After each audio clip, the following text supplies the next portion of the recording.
Hey guys, tonight we are taking a little trip back in time. Not to a battlefield or a royal court, but to a place you might think you know, ancient Greece. We all have this mental picture, right? Gleaming white marble temples against a brilliant blue sky.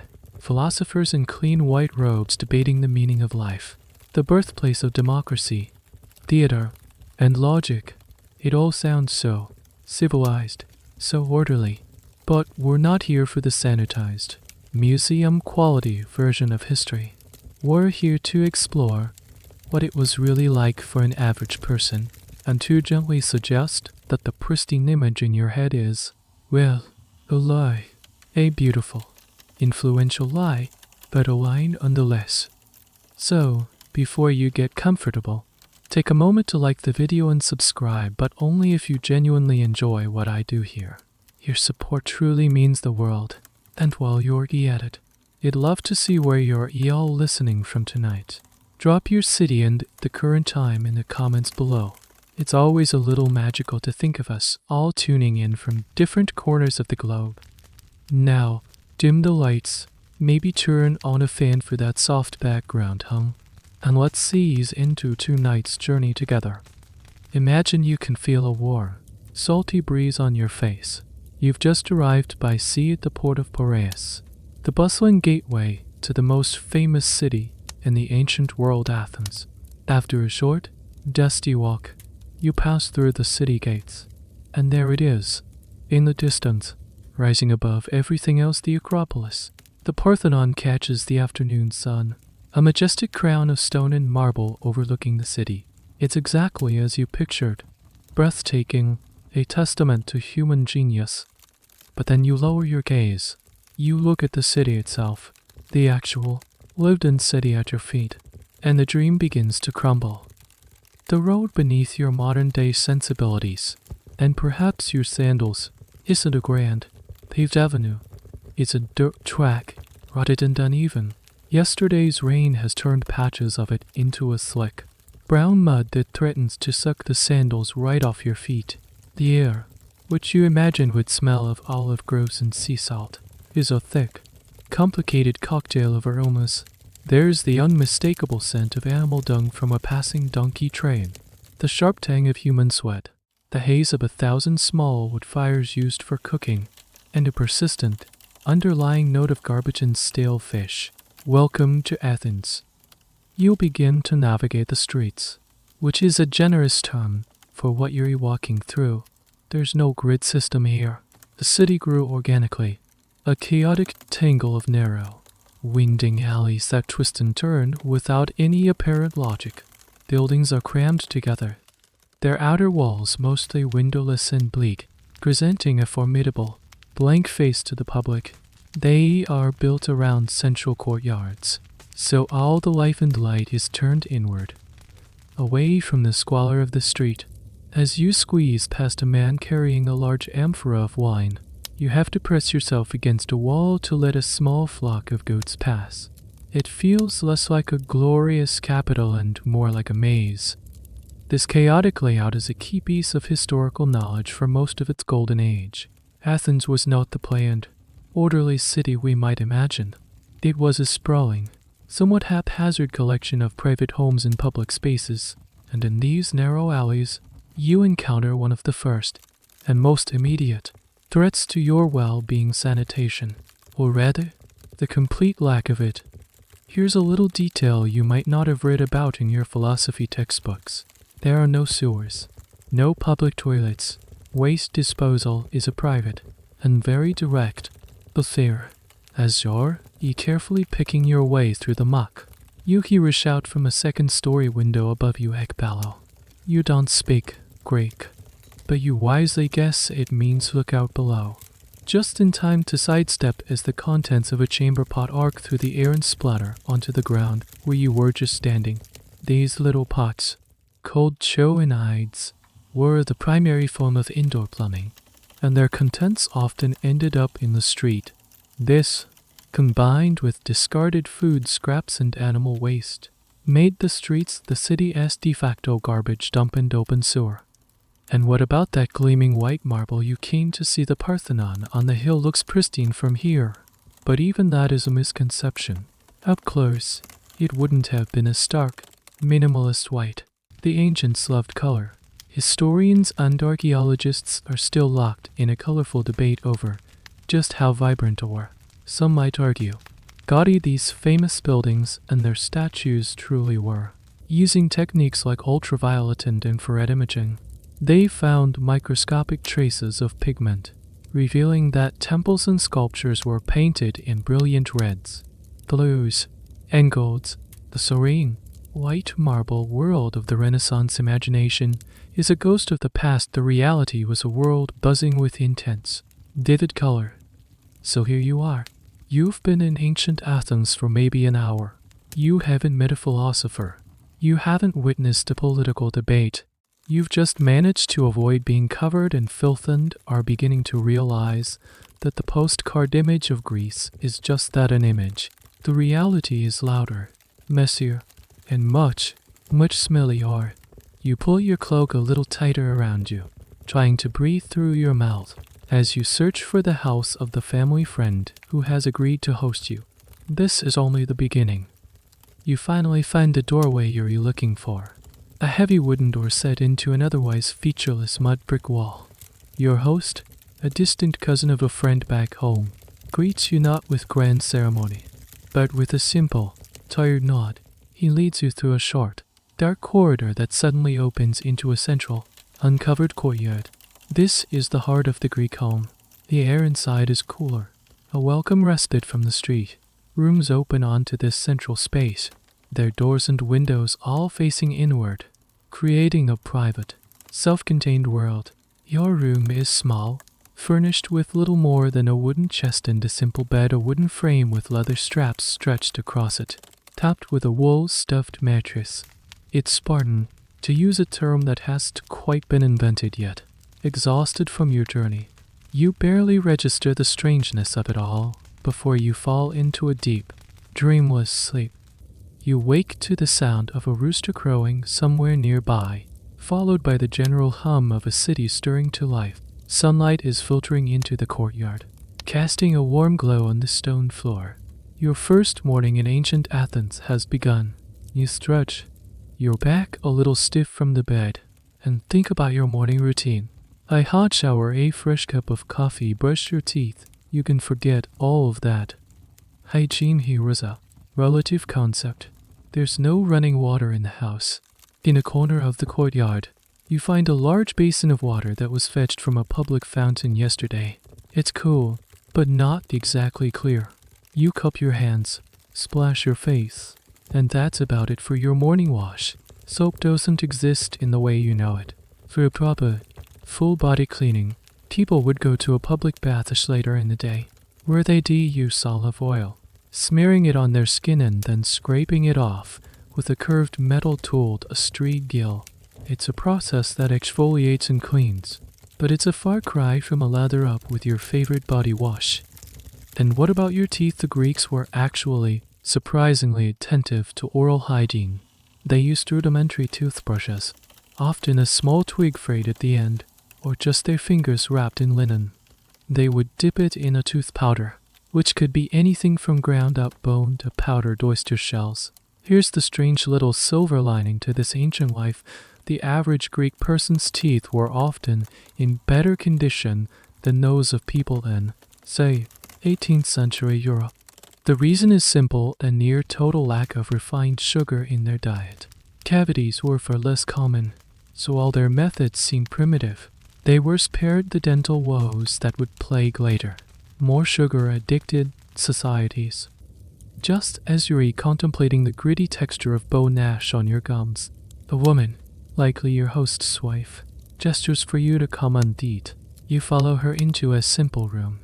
Breakfast is served. It's a meal known as a kairatosmal, a slab of hard barley bread and a shallow bowl of wine. That's it. There's no fruit, no cheese, no eggs, just dry, dense bread and a cup of wine. Your 21st century palate is probably screaming for coffee and a bagel right now, but this is the fuel for the day. You take a piece of the bread, It's hard, almost rusk-like, and tastes faintly of the hearth it was baked on. The standard practice is to dip it into the wine to soften it. You follow suit, soaking the crusty bread in the dark liquid. The wine itself is another small shock. It's not the smooth, complex merlot you might be used to. It's rough, with a sharp, vinegary tang. And most importantly, it's been mixed with water. This was standard practice. Drinking wine undiluted, or 8 grados, was considered barbaric, the mark of a drunkard and a fool. Only the god Dionysus could handle the pure stuff. All civilized people drank it mixed, usually in a ratio of 3 or 4 parts water to 1 part wine. This brings us to a mainstream historical fact that carries a fascinating life or death debate. The Greeks absolutely mixed their wine with water to moderate its effects and to stay sober during long symposia or drinking parties. But was that the only reason? Think back to the water in the basin, fetched from a public fountain. That water could be contaminated with any number of things. The alcohol in wine, even when diluted, has antiseptic properties. Historians still debate the primary motivation for this custom. Was it purely a cultural practice to promote sobriety and civilized conversation? Or was it also an unconscious, or perhaps even conscious, public health measure, an accidental, life-saving form of water purification that made drinking the city as questionable water supply significantly safer? No one can say for sure. But as you chew your wine-soaked bread, you realize that this simple breakfast is your first real survival calculation of the day. You're not just eating, you're consuming a mild antiseptic to hopefully counteract the pathogens in the water you'll inevitably have to drink later.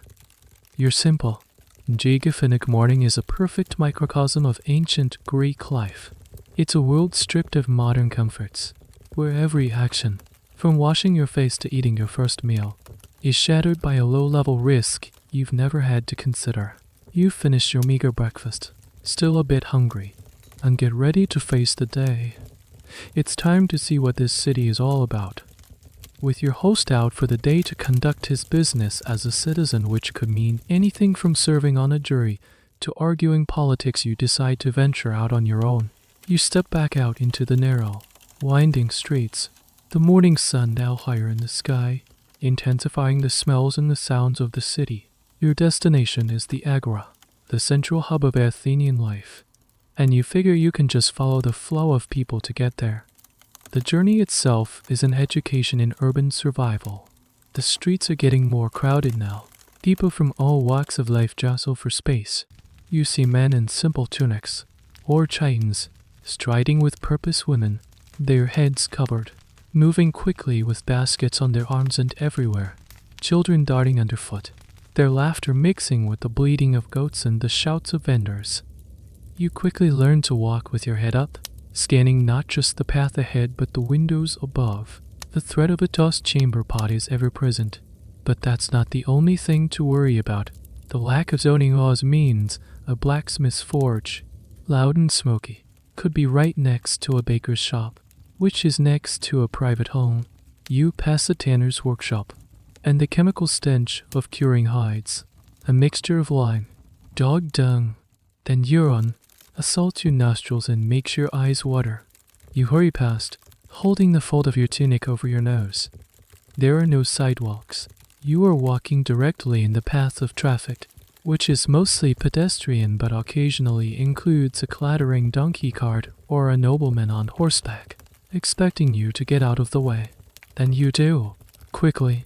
This urban chaos is the reality behind the ideal of the Greek polis, or city-state. The city was a living, breathing, and often very dirty organism. And then you see it, an open channel, a ditch really, running down the middle of a slightly wider street. It's sluggish, filled with dark, murky water and refuse. This is the closest thing Athens has to a public sewer system in the residential areas. Rainwater, household waste, and anything else people didn't want would end up here, eventually flowing, or more likely using, down towards the city walls and out into the nearby river, the Eridanos. This river, which should have been a source of life, was essentially an open sewer itself, carrying the city's filth away. It's no wonder that disease was a constant threat. As you navigate this obstacle course of filth and commerce, you stumble upon a strange and somewhat macabre little piece of the Athenian streetscape, a herm. It's a stone pillar, about hip height, with a bust of the god Hermes at the top and, rather startlingly, an erect phallus carved at the front. These were everywhere in ancient Athens, placed at crossroads, in front of public buildings, and outside private homes. They were boundary markers and good luck charms, meant to ward off evil and bring prosperity. For you, a modern visitor, it's a jarring sight, but for an Athenian, it's as normal as a mailbox. It's a reminder that their relationship with their gods and their ideas about what is considered public or private are fundamentally different from yours. The sacred and the profane lived side by side, right here in the muddy street. Finally, the alleys begin to widen. The noise changes from the intimate clatter of workshops to a broader, more powerful hum of a large crowd. You emerge into a vast, open square, and your breath catches. This is the Agora of Athens. It's not a pristine marble plaza, but a bustling, dusty, open-air marketplace and civic center, teeming with thousands of people. All around the square are important buildings, the stopoi, or painted porch, where philosophers would later gather, the bouleutrion, where the city council met in the tholos, a round building where a committee of senators was on duty 24/7. This is the beating heart of Athenian democracy, and it's a mess. Merchants have set up temporary stalls everywhere, selling everything from fish and olives to pottery and imported spices. Money changers shout exchange rates. A poet stands on a crate, reciting verses to a small, heckling crowd. Men stand in knots, arguing heatedly about a recent law or a military campaign. You can feel the raw energy of direct democracy in the air.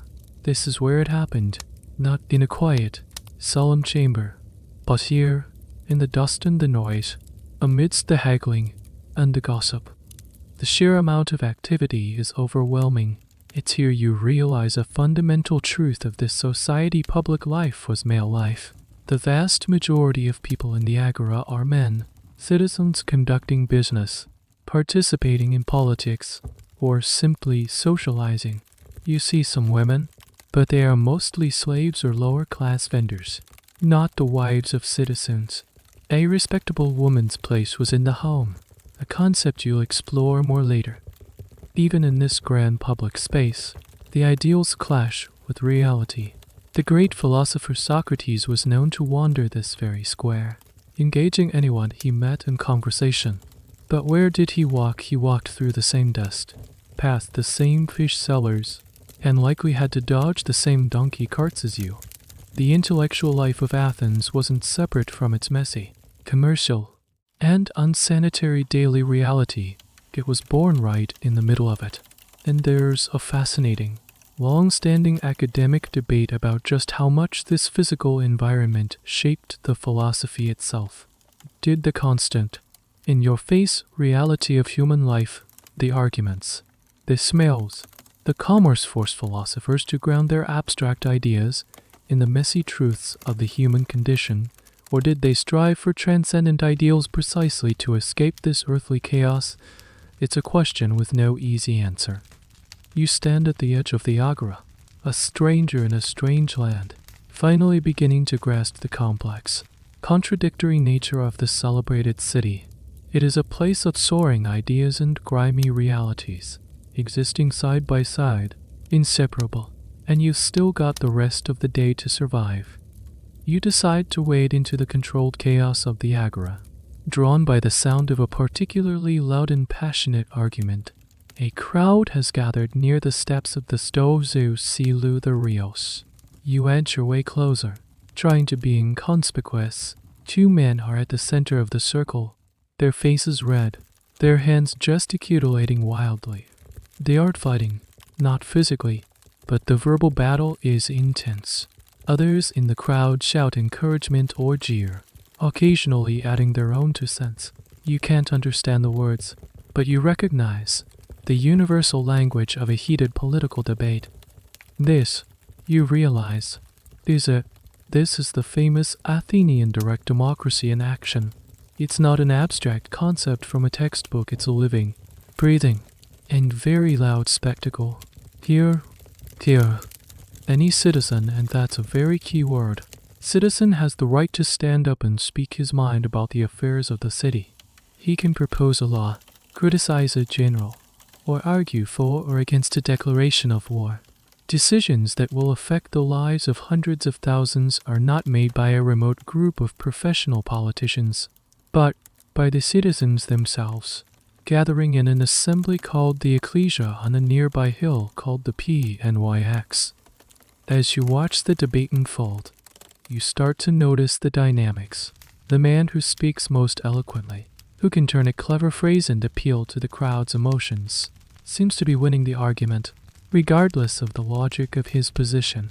This is a society that values rhetoric, the art of persuasive speaking, above almost all else. A good politician was a good orator. This skill was so crucial that wealthy families would hire professional tutors, known as sophists, to teach their sons how to debate effectively. It was the key to power and influence. This brings you to a core feature of Athenian democracy. It could be incredibly volatile. The mood of the assembly could swing dramatically based on a single powerful speech. A popular leader one day could be a pariah the next. Generals leading Athens' armies were often at the mercy of public opinion. If a campaign went poorly, the assembly could vote to fine, exile, or even execute them upon their return. It was a high-stakes game. The freedom to participate came with the constant risk of public failure and severe consequences. You feel a tap on your shoulder. It's your host. He finished his own business and saw you in the crowd. He grins, a knowing look on his face. He explains in broken, common tongue phrases that the argument is about the price of grain and a proposed expedition to Sicily, a military campaign that would, historically, end in disaster for Athens. He points to one of the speakers, a man with a booming voice and a confident posture. Demagogue, your host says, using a Greek word that means leader of the people. But the word already carries a hint of its modern, negative connotation, a leader who appeals to popular desires and prejudices rather than rational argument. This leads us to a strange and specific quirk of this democratic system, the method of voting. In the main assembly, voting was often done by a simple show of hands, but for other procedures, like in the law courts, they used more complex methods. Jurors would be given two small bronze discs, one with a solid axle and one with a hollow axle. They would drop the one that represented their vote into a ballot box and the other into a discard box. The hollow axle meant guilty or against the motion. Historians debate why this specific system, hollow versus solid, was chosen. Was it simply a practical way to ensure a secret ballot, as a juror could conceal the axle type in his hand? Or was there a deeper, symbolic meaning that is now lost to us? It's a small, fascinating detail of the machinery of their democracy. Your host then leads you away from the shouting match towards a quieter side of the agora. He points to a large, prominent notice board. It's covered in white-knit wooden tablets, inscribed with dark lettering. This is where new laws, decrees, and public announcements were posted for all to see. In theory, this was a transparent system. Any citizen could come here and read the laws of his city. But this brings up a rather inconvenient question that historians still grapple with: how many citizens could actually read? Literacy in ancient Athens is a subject of intense academic debate. While it was certainly more widespread than in many other ancient societies, the idea that the majority of citizens were fully literate is likely an overstatement. Some scholars argue for a high level of functional literacy, enough to read a name on a pot or a short public notice. Others believe that truly proficient reading was the domain of a smaller, more educated elite.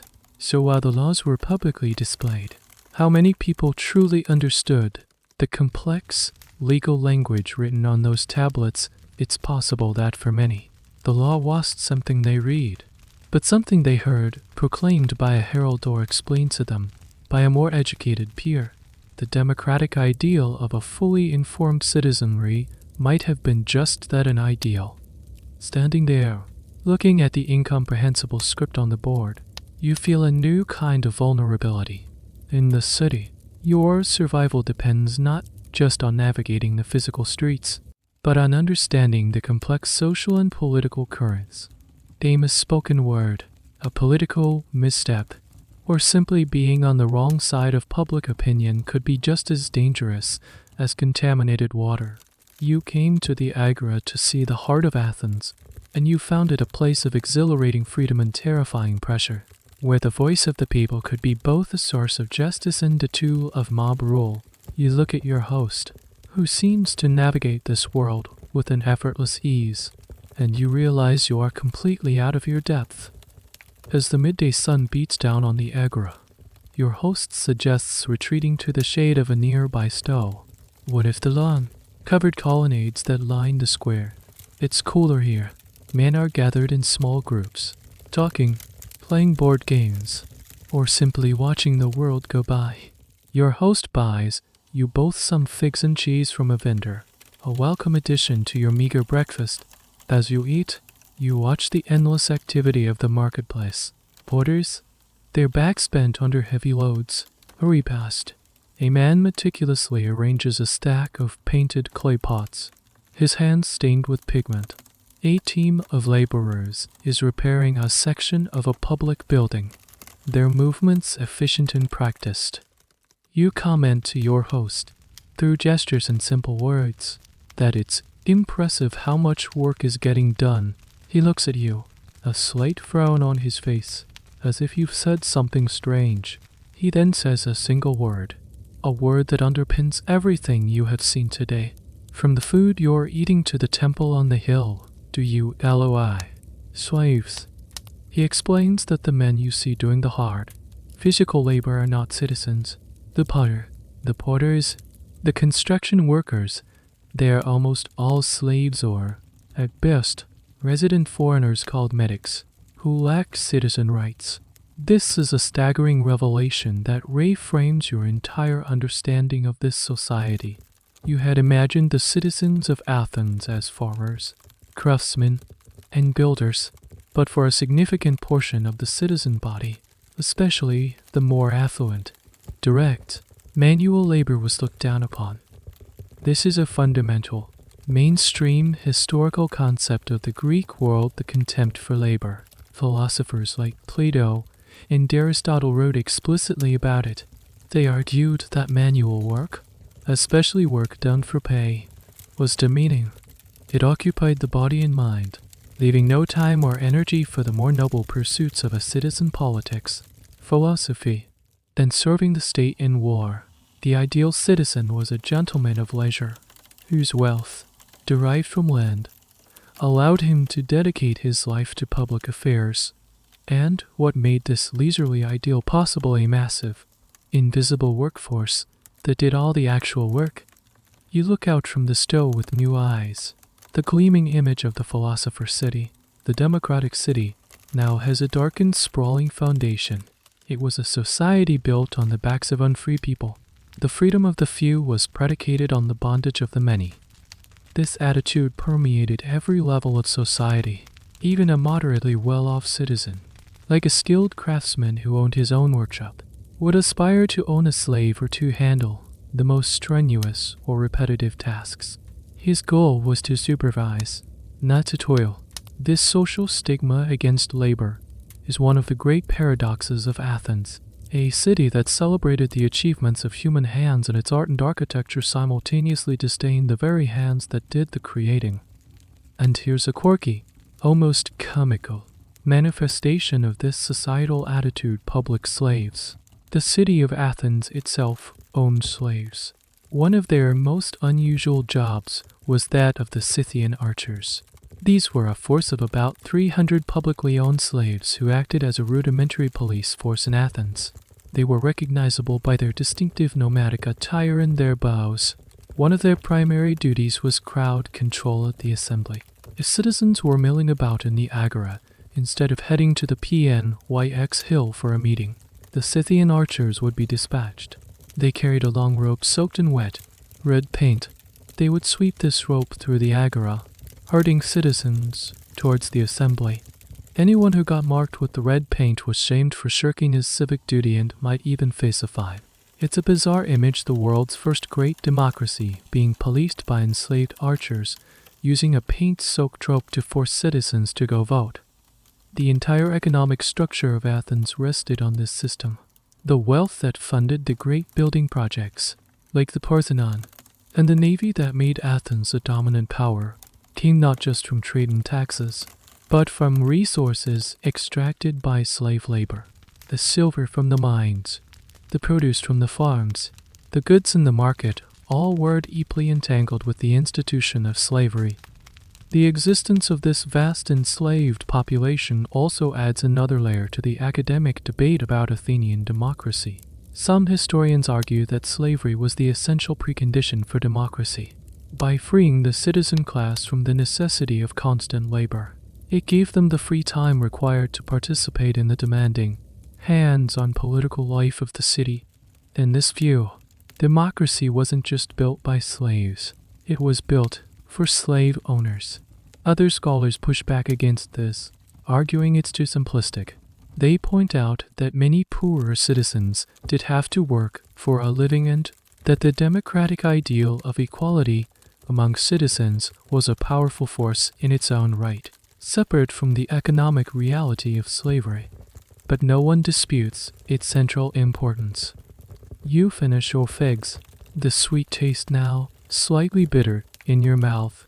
Your host, seeing your somber expression, claps you on the back. For him, this is just the way of the world. It's as natural and unquestionable as the sun in the sky. But for you, the illusion has been completely shattered. The beautiful facade of Athens has been peeled back to reveal its structural support, and it is brutal. You realize you haven't even met a slave up close yet. They have been a part of the background, the scenery. But now you know you can't understand this world without understanding their reality. Your host gets up, ready to head home for the afternoon lull. You follow him, a new and heavy understanding dawning in your mind. You walk back with your host through the familiar maze of narrow streets. The city is quieter now. The midday heat has driven most people indoors for a rest, a kind of informal siesta. As you re-enter the cool, private space of the courtyard, the contrast between the loud, public, male-dominated world of the agora and the quiet, cloistered, domestic space is stark, and it's here, in the supposed sanctuary of the home, that you will come face to face with the most common and intimate form of slavery. A young woman, perhaps only a teenager, silently appears from one of the side rooms. She carries a clay pitcher of water in the basin. Without a word, she kneels before your host and begins to wash the dust from his feet. She moves with a practiced, almost invisible efficiency. She doesn't make eye contact. She is simply there, performing a function. Your host accepts her service as if it were the most natural thing in the world, like a chair accepting his weight. After she is done, she takes the basin and disappears as quietly as she came. She is one of the household slaves. In ancient Athens, almost every citizen household, except for the very poorest, would have owned at least one slave. A middle-class family like your host's might have 2 or 3. Wealthy households could have dozens. These slaves were not just for heavy labor. They were integral to every aspect of daily life. They were the cooks, the cleaners, the child-minders, the water carriers, the seamstresses, and the tutors. They were the human machinery that made the household run. Your host's wife emerges from the the women's quarters of the house. She gives you a polite but distant nod. Her life, you realize, is almost as confined as the slaves, though with vastly different status and comfort. She directs the household slaves, managing the pantry and the weaving, but her world is largely restricted to the walls of this house. The slave girl you just saw is her constant companion, her assistant, and her subordinate in a strict domestic hierarchy. This is a key part of the social fabric. Domestic slavery was incredibly common and personal. Slaves lived, worked, and slept in the same small space as the family who owned them. They witnessed the family's most private moments. They raised their children. This intimacy, however, did not lead to affection or familial bonds, at least not in any way we would recognize. The slave was always, fundamentally, property. Here's a small, poignant detail that highlights their status. Most slaves were not called by their original names. Upon being purchased, they were often given a new, generic name by their owner. Common slave names were often based on their place of origin, like Thrax from Thrace or Lydia from Lydia. This was a deliberate act of stripping away their former identity. They were being remade as a possession of the household. Their past was erased, their only identity was their function. The slave you saw washing your host's feet was likely born into slavery or captured in a war and sold. Her entire life would be one of service, with no legal rights and no hope for freedom, unless her owner chose to grant it, which was rare. She could be beaten, abused, or sold at her owner's whim. Her children, if she had any, would also be born slaves, the property of her owner. You settle down in the shade of the courtyard, and another slave, an older man this time, brings you a small cup of watered wine. You try to catch his eye, to offer a smile or a nod of thanks, but he avoids your gaze. He sets the cup down and retreats, his presence fleeting and functional. This raises a question that historians and sociologists have long puzzled over. What did the slaves think? This is a massive and largely unanswerable question because our historical sources are almost exclusively written by the slave-owning class. We have plays, histories, and philosophical treatises that discuss slavery from the owner's perspective, how to manage them, how to punish them, their supposed natural inferiority. But we have virtually no first-hand accounts from the slaves themselves. Their voices are almost entirely silent in the historical record. Were they resentful? Did they form secret communities and cultures of resistance? Did some, out of sheer necessity, develop a kind of loyalty to the families they served? Scholars try to piece together clues from legal documents, pot paintings, and by reading between the lines of elite texts. But the inner world of the Greek slave remains one of history's great, tragic silences. The academic world is filled with theories, but very few certainties. The very air in this peaceful courtyard now feels heavy with unspoken truths. The tranquility is not the result of simple living, but of a carefully maintained and brutally enforced social order.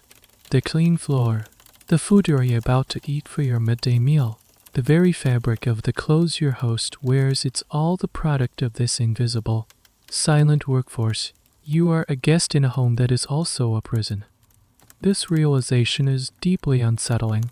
The line between person and property, which is so absolute in your world, is blurred and terrifying here. The people who surround you are not colleagues or employees, they are assets, investments, tools with human faces. As you sit there, waiting for the afternoon meal, you understand that the brutality of this world isn't just found on battlefields or in mines.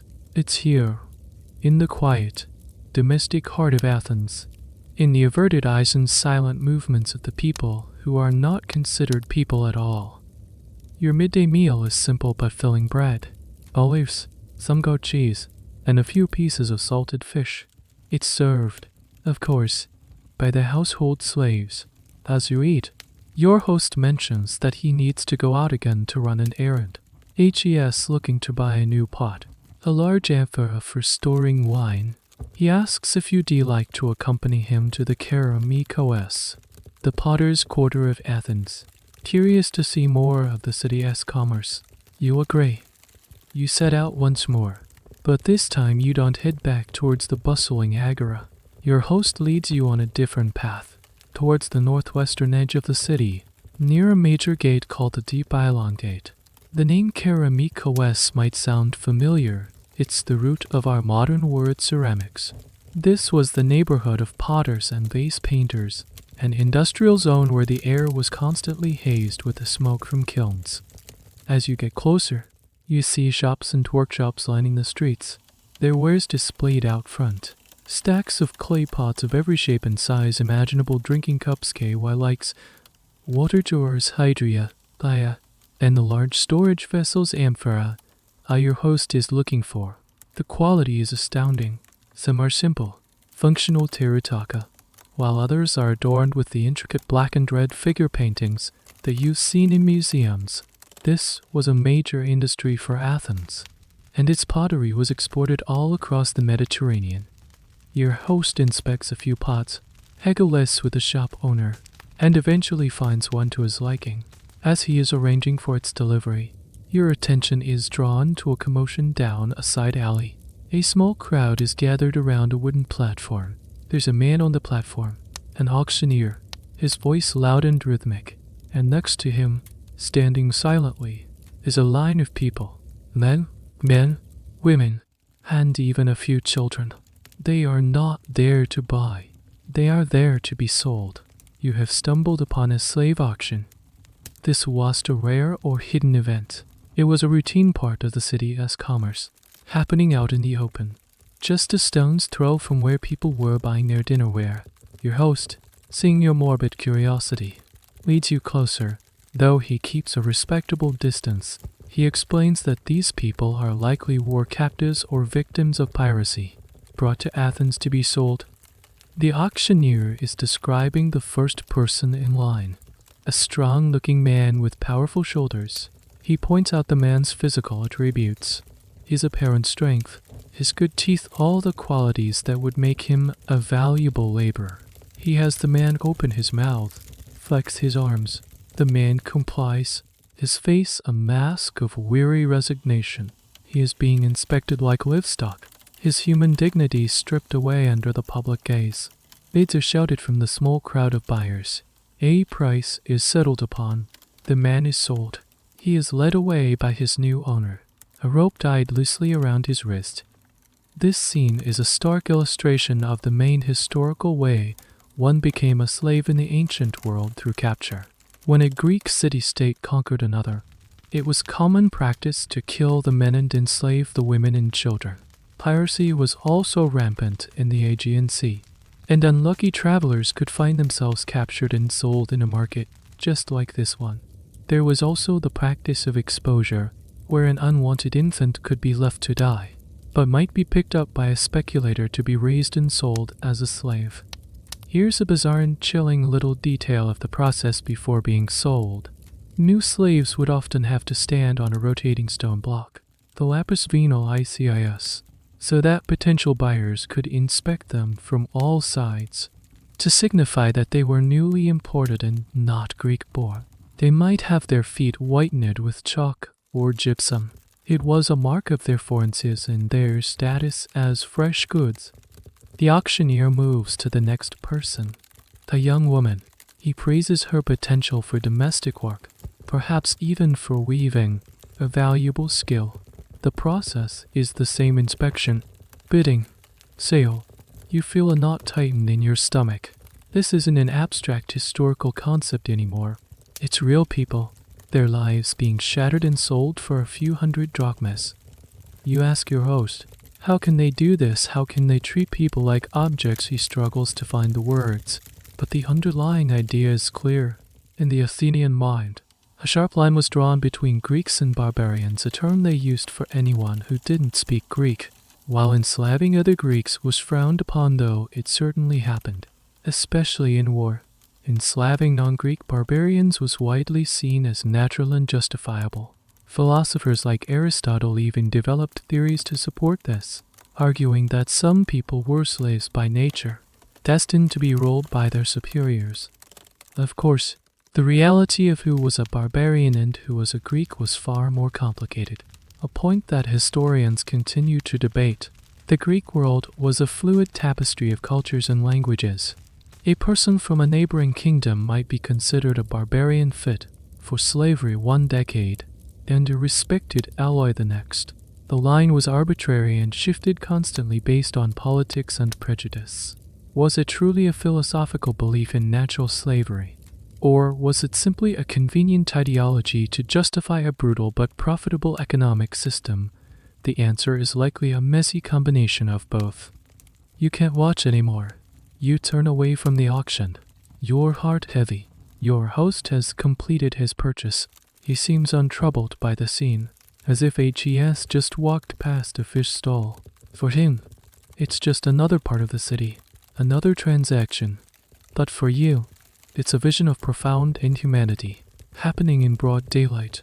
The beautiful painted pot your host just bought and the human being sold a few feet away are, in the eyes of this society, two versions of the same thing property. As you walk away from the care amicos, the rhythmic cry of the auctioneer follows you, a haunting soundtrack to the city's prosperity. The image of the slave auction lingers in your mind, a heavy shadow that colors the rest of your afternoon. You begin to see the city not just as a place of citizens and non-citizens, but as a system powered by varying degrees of human bondage. Your host, perhaps sensing your disquiet, decides to show you something else, something impressive. He wants you to understand where Athens gets its real power, the source of the wealth that makes the temples, the navy, and the democracy itself possible. He speaks of silver. He speaks of a place called Lorion. You don't travel there. Of course, it's a full day's journey to the southeast of Athens. But as you sit in the relative comfort of his courtyard, he describes it to you. Lorion was not a city, but a dusty, hilly region rich with veins of silver bearing lead ore for centuries, but especially during Athens' golden age in the 5th century BC. This was the city's treasure chest, the famous Athenian owl coins, the currency recognized and valued throughout the Mediterranean world, were minted from the silver of Lorion. This silver paid for the fleet of trireme warships that defeated the Persians and established the Athenian Empire. It funded the grand rebuilding of the Acropolis after the Persian Wars. Lorion was the engine of Athenian greatness. And this engine ran on one thing: the lives of slaves. The conditions in the Lorion silver mines were, without exaggeration, the vision of hell on earth. Your host describes the work, and you try to picture it. The mines were a network of narrow, deep shafts and cramped, winding galleries, often no more than 2 or 3 feet high, to extract the ore. Thousands of slaves historians estimate between 10 Darrow and 30 Zaro at the mine's peak were sent down into this suffocating darkness. Imagine yourself there. You are lowered down a vertical shaft, hundreds of feet deep, into the pitch black, unventilated earth. The air is hot, stagnant, and thick with rock dust that will soon begin to coat your lungs. You are given a small, flickering oil lamp, a hammer, and a chisel. Your task is to lie on your side or on your back in a tunnel so tight you can't even sit up, and chip away at the rock face for hours on end. 10-hour shifts were common. The only sounds are the rhythmic tink, tink, tink of 1,000 chisels, the grunts of exertion, and the coughing of your fellow slaves. Rockfalls were a constant danger. The darkness was absolute, broken only by the feeble light of the lamps. The physical toll was immense. The work was back-breaking, but the real killer was lead poisoning. The silver was extracted from lead ore, and the entire process, from mining to smelting, exposed the workers to toxic dust and fumes. The symptoms were horrific: severe abdominal pain, paralysis, madness, and eventually, death. A slave sent to the mines had a life expectancy of only a few years. It was, for all intents and purposes, a death sentence. This brings us to a grim but important historical point: the leasing system. The mines themselves were owned by the state of Athens, but they were leased out to wealthy private citizens. These entrepreneurs would buy slaves specifically for this purpose, sometimes in gangs of 30 or more, and lease them out to the mining operations. The general and politician Nicias, one of the wealthiest men in Athens, was said to own 1,000 slaves, whom he rented out to the Laurion mines. It was an incredibly lucrative, but utterly ruthless, form of investment. The slave was not just a worker, he was a capital asset to be literally worked to death for profit.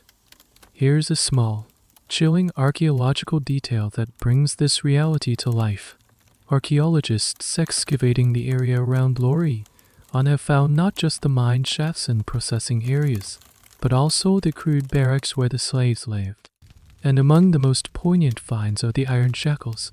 They have found fetters and chains, a clear sign that many of the miners were kept in bondage even when they weren't in the tunnels.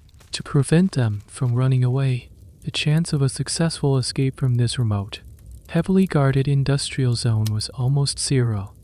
The sheer scale and brutality of Laurion raises a difficult question that historians still contend with. Did the average Athenian citizen know or care the mine's worth are from the city? It was an out-of-sight, out-of-mind situation.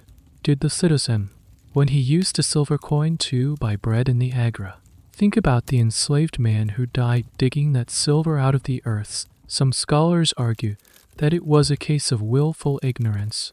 The citizens enjoyed the benefits, the military security, the public works, the state pay for jury duty, and chose not to look too closely at the horrific cost. Others argue that in a society where slavery was so normalized, it simply wouldn't have been seen as a moral issue. It was just the unfortunate, but necessary, place of prosperity. There was no abolitionist movement in ancient Athens. The idea that this system was fundamentally wrong was an idea that simply did not exist in their world. Your host finishes his description. To him, this is a story of Athenian strength and ingenuity. He is proud of the wealth of his city, but you hear it differently. You hear a story of a glittering superstructure built upon a foundation of mass human suffering. The Parthenon, a symbol of human achievement, now seems inseparable from the dark, toxic tunnels of Laurion. They are two sides of the same silver coin. The beauty and the horror are fused together, locked in an embrace that defines the reality of this ancient world. You look at the simple clay cup in your hand, and you wonder what other dark stories are hidden in the everyday objects of this city. The conversation about Laurion has cast a long, dark shadow over your perception of this world. It's one thing to see a slave washing feet or being sold at auction. It's another to comprehend an industrial-scale system of human disposability. You begin to wonder about the rules governing this whole terrifying system. Surely there must be some laws, some protections. However meager you try to ask your host about this. What happens if someone hurts a slave? What if a slave is a witness to a crime? Your host's explanation, pieced together from his limited common tongue and your growing understanding of this society, is chilling. He leads you to understand one of the most brutal legal principles of Athenian society. The slave was not a person in the eyes of the law. They were property, and the law treated them as such. If a citizen killed or injured his own slave, it was essentially his right. He had damaged his own property. Well, there was a law against killing a slave. The graph HYB it wasn't about protecting the slave. It was about protecting public order and the owner's property rights. Prosecutions were rare, and the concept of a slave having a right to their own life was non-existent. If another citizen killed your slave, he hadn't committed murder, he had damaged your property, and you could sue him for the slave's market value, just as if he had smashed your new wine amphora. This legal status as property permeated every aspect of their existence. A slave could not own property. They could not enter into a contract. They could not marry. They had no legal family. They were, in the code language of the law, things. This is a core, undisputed fact of the Athenian legal system, the democracy and its sophisticated legal framework, which gave citizens such unprecedented rights to speak and defend themselves, built a wall around itself, and on the other side of that wall, people had no rights at all. But the most disturbing legal custom, the one that truly reveals the depth of their dehumanization, relates to their role in the courtroom. Imagine a legal dispute between two citizens. A slave might have been the only witness to the event. Can they testify? Yes, but with a horrifying condition. The testimony of a slave was only considered valid in an Athenian court if it was obtained under torture. This wasn't a secret or shameful practice, it was a formal, accepted part of the legal process. The logic, as twisted as it seems to us, was that a slave's first loyalty was to their master. They might lie to protect him. Therefore, the only way to get to the truth was to subject them to physical pain so extreme that their fear of the torture would override their loyalty to their master. It was called B as an OS. If one citizen wanted to use another slave as a witness, he would formally challenge the owner to hand over the slave for interrogation under torture. The owner could refuse, but this would cast suspicion on his case. The specific tortures are not often detailed, but they involved a horrifying array of implements, including the raktiarochos, whips, and other instruments of pain. The goal was not necessarily to get a confession, but to extract information, any information that could be used in court. And here's the truly bizarre and contradictory part of this system. Even the Athenians seemed to recognize, on some level, that this was unreliable. Orators giving speeches in court would often argue in circles around it. If the slave's testimony under torture supported their case, they would praise the B as an OS as the most reliable way to get to the truth. If the testimony went against them, they would argue that a person will say anything to make the pain stop, and therefore the evidence is worthless. The use and interpretation of tortured testimony was a rhetorical game, and at the center of that game was the broken body of a human being. This leads to a question that legal historians still debate. Was the primary purpose of the B as an OS actually to get evidence, or was it a form of ritualized violence designed to constantly reinforce the absolute power of the citizen class over the unfree? Was it less about truth and more about terror? Some scholars argue that the whole process was more a performance of social control than a genuine forensic tool. It was a brutal reminder to every slave and every citizen of the unbridgeable gap that separated them. You try to process this. The system is so fundamentally alien, so contrary to any notion of justice you hold. In your world, a coerced confession is thrown out of court. Here, coercion is a prerequisite for a slave's testimony to even be heard. It means that the legal system, which Athenians prided themselves on, was built on a foundation of state-sanctioned torture against the most vulnerable members of society. Your host sees the look on your face. He seems to sense he has said too much, or perhaps he simply doesn't understand your profound sense of shock. To him, these are just the facts of life. He changes the subject, pointing to the sky, noting that it will soon be evening. The day is drawing to a close, but for you, a new and more terrifying understanding has dawned. The physical dangers of this world, the filth, the disease, the warfare are immense, but they are almost overshadowed by the moral and legal void you've just glimpsed. This is a society where truth is extracted through pain, and justice depends entirely on whether you are holding the whip or wearing the shackles, and you haven't even been called to war yet. The day begins to cool.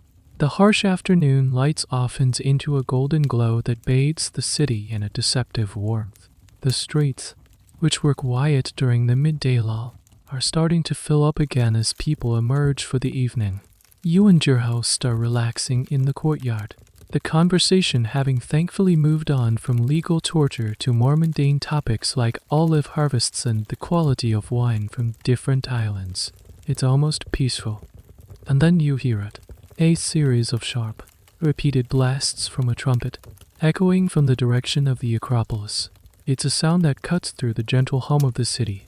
Your host freezes, his head cocked, listening. A look of grim seriousness instantly replaces his relaxed demeanor. He gets up and walks to the doorway, looking out into the narrow street. Neighbors are doing the same. Eamon runs past, shouting a single word that you don't need to understand to feel its weight pull moss. More. The trumpet blast was a pre-arranged signal. It means the city is mobilizing for war. An enemy is approaching, or Athens is preparing to launch a campaign of its own. For a male Athenian citizen of fighting age, which is a very broad category, stretching from 18 to 59, this is not a distant news report. It is a direct, personal summons. Your host turns back to you, his face set. He is a citizen. He is of fighting age. He has been called. There is no choice, no debate, no conscientious objection. Service in the army was not a career path. It was a fundamental duty of citizenship. The very rights he enjoyed in the agora, the right to vote, to speak, to own land, were inextricably linked to his duty to pick up a spear and shield and defend the state that granted them. This is a core historical truth of the Greek world. The citizen was a soldier. Life in ancient Greece, particularly in the classical period, was a state of near constant, low-level warfare. The idyllic image of peaceful philosophers and artists is profoundly misleading. The 5th century BC, Athens' golden age, was framed by two of the most destructive wars in its history, the Persian War at the beginning and the Peloponnesian War at the end. In between, there were dozens of smaller conflicts, skirmishes, and expeditions. Peace was the exception, not the rule.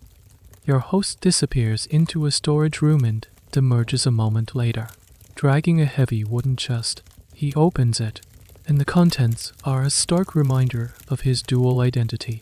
Inside, nestled amongst old cloths, is his armor, his panoply. It's not a uniform issued by the state. Each citizen soldier, or hoplite, was expected to provide his own equipment. This meant that the quality of a soldier's gear depended entirely on his personal wealth. He begins the process of preparing, a ritual he has clearly performed many times before. He first pulls out the linothorax, the main piece of body armor. It's a type of cuirass made from layers of linen glued together to form a stiff, tough, and surprisingly lightweight torso protection. He also has a pair of bronze greaves to protect his shins in the helmet. Finally, he takes out his weapons, a short, leaf-shaped iron sword called as if os, and a long, heavy spear, the dory. As he inspects his gear, you come across a fascinating and slightly strange detail of hoplite life: the shield. The hoplite shield, or aspis, was a large, round, concave dish of wood, faced with a thin layer of bronze. It was heavy, weighing around 15 pounds, but its most unique feature was the grip. It had a central armband, the porpex, that the soldier put his left forearm through, and a handle at the rim, the entulab, that he gripped with his hand. This design made it very secure, but also meant it was difficult to use for anything other than facing directly forward. It was designed specifically for fighting in a tight formation.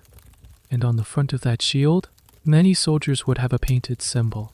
The state of Sparta famously had the Greek letter lambda for Lacedaemon, their homeland, but Athenians had more individual freedom. They could paint personal symbols. Some chose fearsome animals like lions or snakes. Others chose abstract geometric patterns. And here's the quirky part that historians, relying on vase paintings and literary descriptions, have noted some chose utterly bizarre or even comical symbols. One ancient writer mentions a soldier with a heart painted on his shield, another with a lover's knot. Why would you paint something so non-martial on your primary piece of defensive equipment? The academic debate around this is lively. Was it a form of bravado, showing you were so confident you didn't need a scary symbol? Was it an inside joke, or did these symbols have a deeper, perhaps religious or familial significance that is now lost to us? It's a small window into the individual personality of the hoplite, a reminder that these were not just faceless soldiers, but individuals with their own strange senses of humor and identity, even on the brink of battle. Your host finishes checking his equipment. The transformation is complete.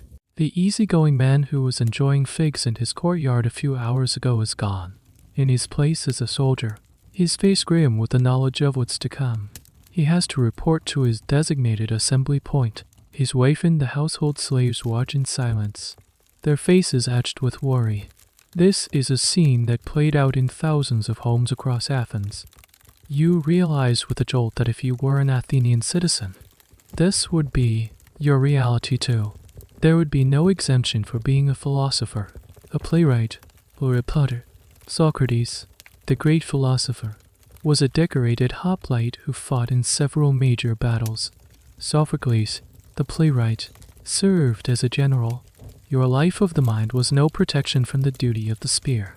The trumpet blast was a reminder that this civilization, for all its intellectual achievements, was built and defended by citizen amateurs, ordinary men who had to be ready to leave their homes at a moment's notice to face the terrifying reality of combat. And now, you are about to see what that combat entails. Your host gives a final, terse nod to his family and to you. There are no tearful goodbyes, just a heavy, shared understanding. He ts his shield, settles his spear in his hand, and walks out the door, joining a growing stream of similarly equipped men flowing through the narrow streets. The city has transformed. The lazy evening atmosphere is gone, replaced by a tense, purposeful energy. The clank of bronze and the thud of sand-alleged feet marching on dirt roads is the new rhythm of Athens. You follow him at a distance, a silent observer caught up in this sudden tide of war. The assembly point is a large, open field just outside the city walls. Thousands of men are gathering, falling into ranks according to their file or tribe, the social and administrative divisions of the Athenian citizen body.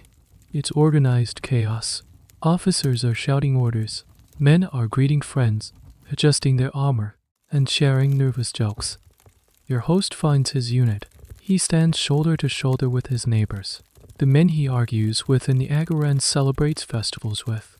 They are bakers, farmers, and stonemasons, now unified in their new role as soldiers. You watch as your host begins the arduous process of putting on his panoply. It's not something a man can easily do alone. A neighbor helps him tie the leather straps of his lenothorax, ensuring it's snug. He then pulls on the heavy bronze greaves, which are shaped to clip onto his shins by their own spring-iness.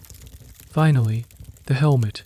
It's a Corinthian-style helmet, a single piece of bronze that covers the entire head and neck, with openings only for the eyes and mouth. He lifts the heavy bronze shell and lowers it over his head. The effect is instantaneous and terrifying.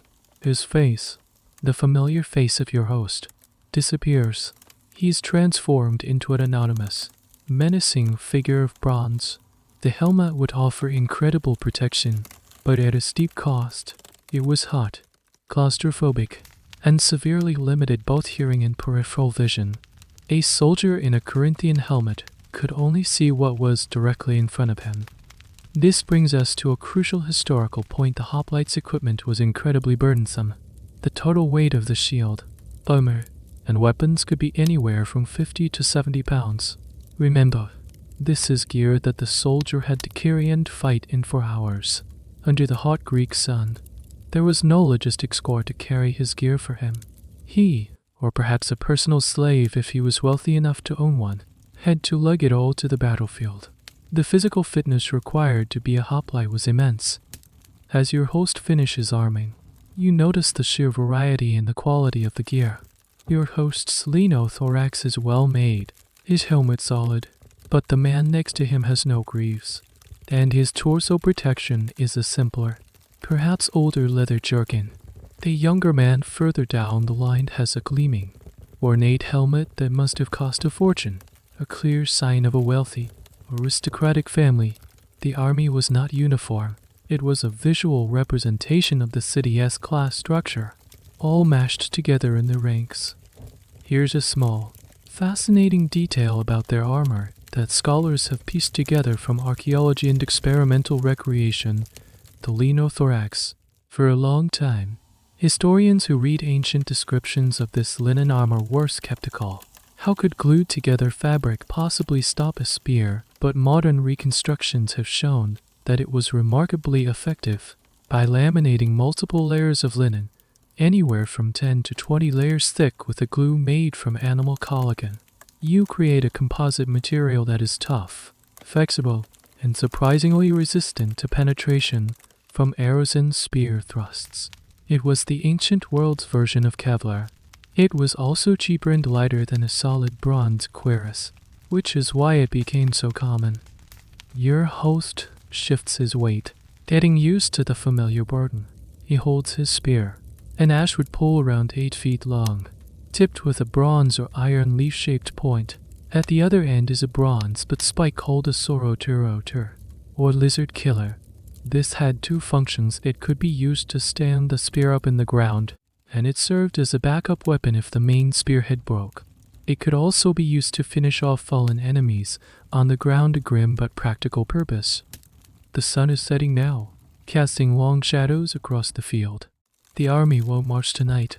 They will wait for dawn, but the men will sleep here, in their ranks, under the stars. They are no longer individuals. They are components of a machine, the phalanx, and the weight they feel is not just the physical weight of their bronze and linen armor.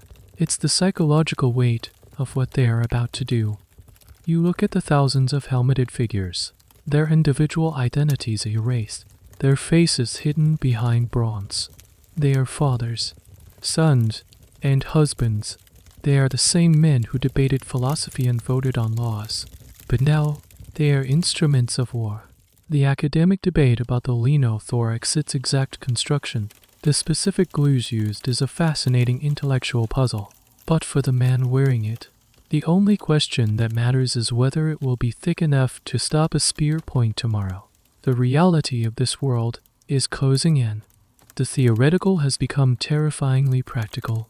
You find a spot on the edge of the field to wait out the night, knowing that with the dawn, you will witness the true cost of being a citizen in ancient Greece. The night is short and filled with a nervous tension that sleep cannot fully erase. Before the first light of dawn touches the sky, the camp is stirring. There is no hot breakfast, no ceremony, just a piece of dry bread and a mouthful of watered wine, the same austere fuel as always. Then, the orders are given. The army begins to move. It's a slow, lumbering procession, thousands of heavily armed men marching in a loose column. The sound is a symphony, or the rhythmic tramp of thousands of feet, the clink of bronze on bronze, the creak of leather straps, and a low, continuous murmur of conversation. You walk alongside the column, an invisible spectator to this formidable spectacle. After a few hours of marching under the rising sun, the scouts report back. The enemy is near. The army deploys from its marching column into its battle formation, the phalanx. This is the moment everything has been leading up to. The phalanx is the cornerstone of Greek warfare, the terrifying human machine that dominated battlefields for centuries. The men form up into a dense block, typically 8 ranks deep, though this could vary. Your host finds his place in the 3rd rank, the men stand shoulder to shoulder, their shields held forward. The Aspis shield, with its unique double grip, is key. Each man's shield, held on his left arm, covers his own left side and the unprotected right side of the man to his left. This creates an overlapping wall of wood and bronze. It's a formation built on teamwork and mutual reliance. Your life depends entirely on the man next to you holding his ground. From your vantage point on a small rise overlooking the plain, you see the full scale of it. It's a solid rectangle of men, a bristling hedge of spear points. The front ranks have their spears held overhand, level and pointing towards the enemy. The ranks behind them hold their spears at an upward angle, creating a dense screen that can help deflect incoming missiles like arrows or javelins. It is an awesome and intimidating sight. And then you see the other army on the far side of the plain, forming up in an identical formation. It's a mirror image of the Athenian force, 2 human hedgehogs preparing to collide. The pre-battle rituals begin. A priest sacrifices a goat, examining its liver for good or bad omens. The generals give short, punchy speeches, exhorting the men to fight for their city, their homes, and their honor. Then, a paean, a hymn to Apollo, is sung. The sound of thousands of male voices rising in unison across the plain is hauntingly beautiful and deeply menacing. Then, silence, a trumpet blast, and the advance begins. The entire phalanx starts to move forward, slowly at first, then picking up speed. The men begin to jog, the heavy armor clanking, the ground vibrating under their tread. This is the charge. It's not a wild, screaming run, but a disciplined, terrifying advance. They need to maintain their cohesion. A gap in the line means death. You experience a moment of claustrophobic terror just by imagining what it's like inside that formation. You are locked in place. In front of you is the back of your friend. Behind you is the chest of another. To your left and right, men are pressed so close you can smell their sweat and fear. Your vision is a narrow slit in your helmet. You can't see the enemy clearly. Only the bristling spear points of your own front rank in the sky above. The noise is a deafening roar of your own heavy breathing and the thunder of 10,000 feet. This is the moment of the this moss. The push. The two phalanxes meet with a sound like a colossal car crash's sickening crunch of wood, bronze, and flesh. The front ranks collide. Spears splinter. Shields slam into shields. The goal is to literally push the enemy phalanx back, to break their formation. The front line soldiers are jabbing with their spears, trying to find a gap in the enemy's shield wall, aiming for the unprotected throat, groin, or thigh. It's a brutal, shoving, stabbing match at close quarters. If your spear breaks, you draw your short sword and try to hack your way through. If you fall, you will be trampled to death by the ranks behind you. There is no room for individual heroism or fancy swordplay. It is a grinder. The sheer physical pressure is immense. The men in the rear ranks are not just waiting their turn, they are pushing forward, adding their weight to the shove, a human battering ram. Here's a small, grim detail of the phalanx that highlights its horror. Because of the way the shield protected the man to your left, there was a natural tendency for every soldier to drift to the right, seeking the protection of his neighbor's shield. This meant that whole phalanxes would often unconsciously drift to the right as they advanced, a phenomenon noted by the historian Thucydides. The battle often became a struggle for the exposed right flank of each army. Historians are still engaged in a fierce debate about the exact nature of this collision. Was it truly a sustained, scrum-like pushing match that lasted for half an hour or more, or was it a series of short, violent clashes, with the two sides bouncing off each other, retreating a few steps, and then charging in again? The sources are ambiguous, and trying to reconstruct the physics and psychology of this experience is incredibly difficult. But whatever the specifics, the result was the same: a terrifying, claustrophobic, and bloody affair decided by collective discipline and brute force. From your hill, you see one of the lines begin to buckle. It sways, then breaks. Men turn and run. The battle is decided in that moment.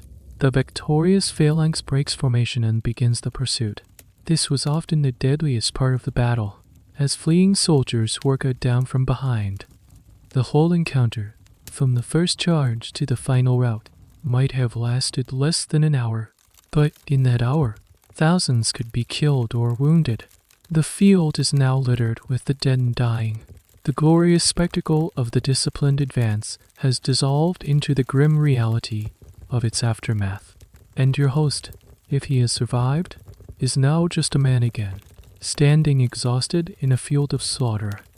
The battle is over. The enemy has routed, fleeing in disarray across the plain.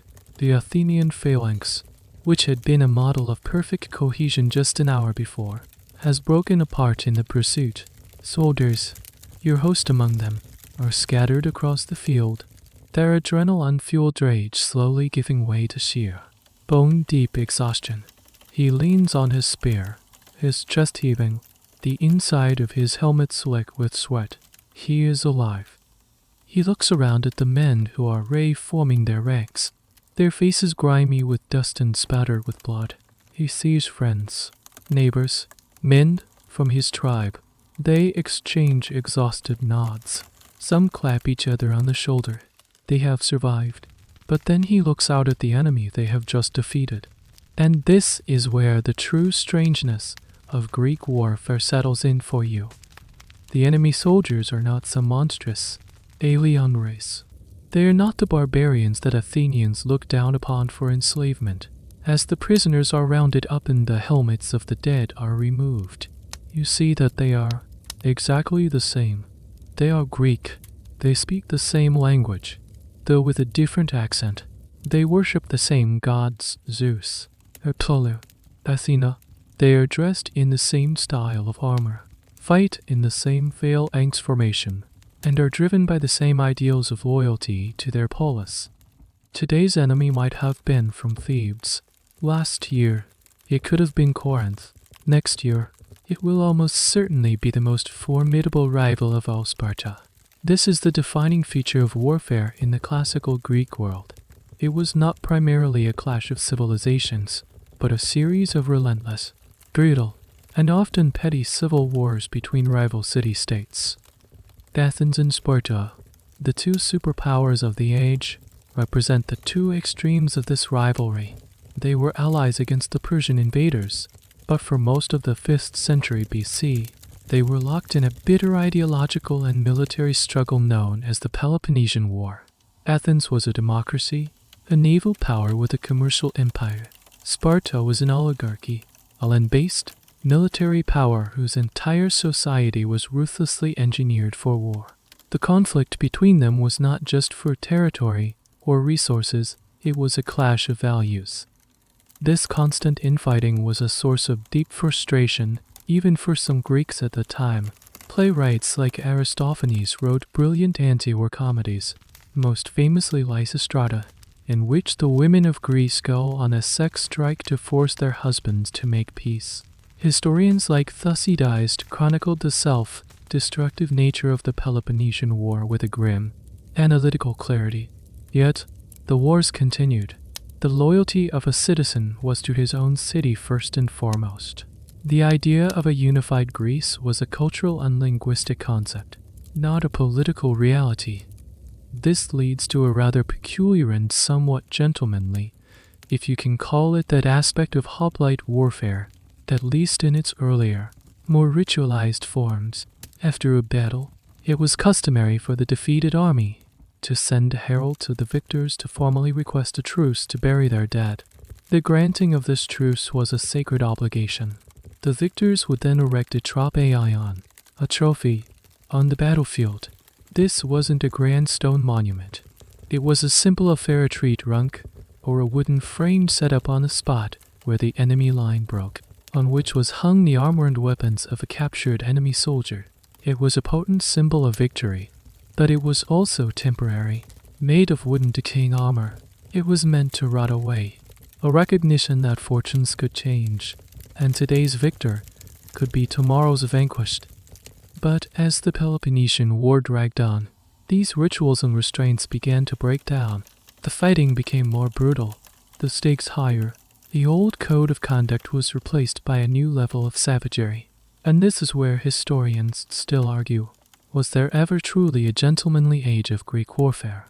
Or is that a romanticized notion? Some scholars argue that early hoplite battles were almost like a violent sporting event, a ritualized contest to decide a dispute with minimal long-term animosity. Others contend that war has always been hell, and that any rules were merely a thin veneer over a brutal reality. They point to the fact that even in early conflicts, the enslavement of captured women and children was common practice. The debate hinges on how one interprets the limited and often biased ancient sources. Your host is not thinking about these historical debates. He is simply a survivor. He looks at a dead soldier on the ground, a man from Corinth, and there is no hatred in his eyes, just a kind of weary recognition. This man had a family, a farm, a place in his own city as assembly. He was not a monster. He was just the enemy of the day. This is perhaps the greatest tragedy of the Greek world. Their incredible creative and intellectual energies were matched only by their capacity for self-destruction. The people most like them were the ones they were most determined to kill. The shared culture that produced Socrates and Sophocles also produced the endless, bloody fields of the Peloponnesian War, and the cycle would continue, unabated, for generations. The grim task of clearing the battlefield begins. The sun is high and hot now, and a grim sense of urgency hangs over the victorious army. The truce for the collection of the dead has been agreed upon, but there are other, more immediate concerns. First, the wounded. There are no dedicated medical corps, no field hospitals, no medics rushing to the fallen. Triage is a brutal and personal affair. If a man is lightly wounded, his friends might help him bind the wound with a strip of cloth and limp back to camp. But for the severely injured, a deep spear thrust to the gut, a shattered leg, there is very little that can be done. They are often left to die where they fell. A slow and agonizing process. Your host walks past a man from his own unit, sitting against the trunk of an olive tree, holding a hand to a terrible wound in his side. They exchange a look. There are no words to say. It is a grim acceptance of fate. Medical knowledge was rudimentary at best. A soldier's best hope was that the army had a physician with them, but even their skills were limited to extracting arrows, stitching surface wounds, and applying poultices of herbs and vinegar. Internal injuries were a death sentence. Infection was an almost universal follow-up to any open wound, and with no understanding of bacteria, there was no way to effectively combat it. A man could survive the battle only to die a week later from a raging fever. Next comes the collection of the spoils. This was a primary motivation for the average soldier. Since they were not paid a regular salary for much of the classical period, the loot they could strip from the enemy dead was their main compensation. This was called deskailos. Your host, along with his comrades, begins the grim work of walking among the enemy dead, methodically stripping them of anything valuable: their bronze helmet, their sword, their shield, even their tunic. It's a macabre and dehumanizing process, turning a field of slaughter into an open-air salvage yard. This plunder was not always a free-for-all. A portion of the best spoils was typically set aside for the gods as a thank offering, to be dedicated at a sanctuary like Delphi or Olympia. Another portion went to the generals. The rest was divided among the men. This process could be a source of great tension. The historian Herodotus tells stories of bitter arguments breaking out over the division of loot. Here's a small, peculiar detail about this process: the concept of captured armor. Sometimes, a particularly famous suit of armor from a defeated champion would become a prized possession. But there was also a belief that wearing a dead man's armor, especially in enemies, could be bad luck. It carried the taint of its previous owner's defeat and death. So, while a soldier would gladly take the bronze for its scrap value, he might be hesitant to actually wear the helmet of the man he just killed in his next battle. These superstitions sat uneasily alongside the practical business of war. Then there is the matter of the prisoners. The men who surrendered or captured alive are rounded up. Their fate is uncertain and depends entirely on the circumstances of the war. If it was a minor skirmish between rival cities, they might be held for ransom. Their families would have to scrape together the agreed-upon price to buy their freedom. This was a common practice, a sort of violent, ad hoc wealth redistribution. But if the conflict was more bitter, or if the captured soldiers were from a particularly hated enemy, their fate could be much worse. They could be executed on the spot, or, more commonly, sold into slavery. A free citizen one day could be a slave in the lorry on mines the next. This was the ultimate risk of battle. It wasn't just death you feared, but a complete loss of your identity and freedom. This uncertainty about the rules of war is a constant point of debate among historians. Was there a commonly accepted Hellenic law of war that governed the treatment of prisoners and non-combatants? Some scholars argue that, yes, there was an unwritten code of conduct that most city-states tried to adhere to. They point to instances of ransoming in the ritual of the truce for burial as evidence. Other historians are more skeptical. They argue that any so-called rules were fluid and easily discarded in the heat of the moment or when it was convenient. They point to the frequent massacres and enslavement tests, like the infamous Melian dialogue described by Thucydides, where the Athenians explicitly state that the strong do what they can and the weak suffer what they must before killing all the men and enslaving the women and children of Melos. The truth probably lies somewhere in the middle, a set of fragile ideals that were constantly being tested and broken by the brutal pragmatism of warfare. Your host has collected a helmet and a sword. It's not much, but the bronze is valuable. He is uninjured, which is the greatest prize of all. As the sun begins to set, the field is finally quiet. The dead of both sides have been collected and are being burned on massive funeral pyres, the smoke rising into the twilight sky. The battle is over. The grim accounting is done. But the war is not. This was just one battle in a long and bloody series. Tomorrow, or the week after, or the year after, you will have to do it all over again. The brief, brutal punctuation of battle is over, and now begins the long, grinding sentence of the campaign. The campaign drags on for weeks. The initial, sharp terror of battle gives way to the dull, chronic misery of life in the field. Your host, now a seasoned veteran in your eyes, endures the daily grind. The army marches, makes camp, forages for food, and engages in small, inconclusive skirmishes. The greatest enemy is no longer a Spartan spear, but boredom, hunger, and disease. Finally, the campaign season ends. The armies disband, and the soldiers return to their cities, their farms, their workshops. Your host walks back through the gates of Athens, no longer a bronze-clad warrior, but a man in a dusty tunic, longing for the simple comforts of home. He is greeted by his family with a quiet, profound relief. The cycle of war is over. For now, life can return to something resembling normal. And a huge part of that normal is food. After weeks of subsisting on hardtack and whatever could be scavenged, the thought of a proper meal is a powerful motivator.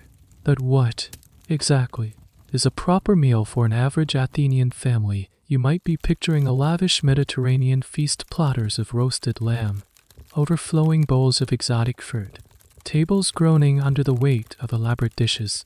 You would be mistaken. You join your host for his first family dinner since his return.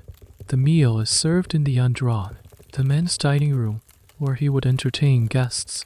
But tonight, it's just family. A slave brings in the food. It is, once again, simple. The foundation of the meal is bread, of course. Dense barley bread, the staple of the Athenian diet. Alongside it is a bowl of lentil soup, thick and hearty. There is a small plate of olives, a chunk of goat cheese, a few onions, and some figs for sweetness. That's it. There is no meat. This is the reality of the ancient Greek diet. It was predominantly vegetarian, not out of ethical choice, but out of economic necessity. Meat was a luxury, reserved for festival days and the tables of the very rich. The main sources of protein for the average person were lentils, chickpeas, and beans. Their diet revolved around what historians call the Mediterranean triad grains, mostly barley, grapes mostly for wine, and olives mostly for oil. This reliance on a limited range of crops made their food supply incredibly precarious. A year of drought, a blight on the olive groves, or a war that disrupted the grain supply could lead to widespread hunger. Nutrition was a constant, low-level anxiety. Skeletons from this period show evidence of arrested development and nutritional stress, indicating that many people, especially in childhood, did not get enough to eat. Even their most famous dish, the Spartan black broth, is a testament to this austerity. Here's a quirky and frankly disgusting little tidbit. The infamous Melis Omos of the Spartans was a soup made from boiled pigs, legs, blood, salt, and vinegar. It was the staple food of the Spartan common messes. A man from Sybaris, a Greek city in Italy famous for its luxury, once tasted it and said he now understood why Spartans were so willing to die in battle, because death was preferable to eating this stuff every day, while Athenians ate better than that. The story illustrates the generally harsh and unforgiving nature of the ancient diet. So where did they get their food from? Like your host might have a small plot of land outside the city walls where they grew olives or grapes. But Athens, with its large population, was heavily dependent on imports, especially for grain.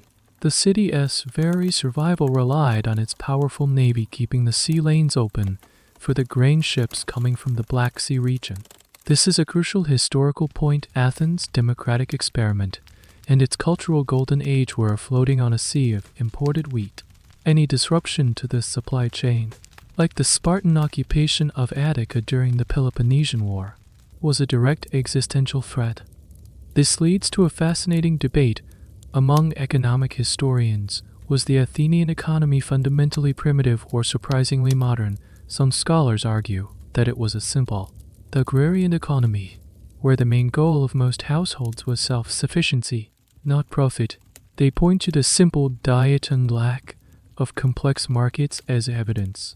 Other scholars argue that Athens had a remarkably complex and integrated commercial economy, with sophisticated trade networks, maritime loans, and a reliance on imports that looks surprisingly modern.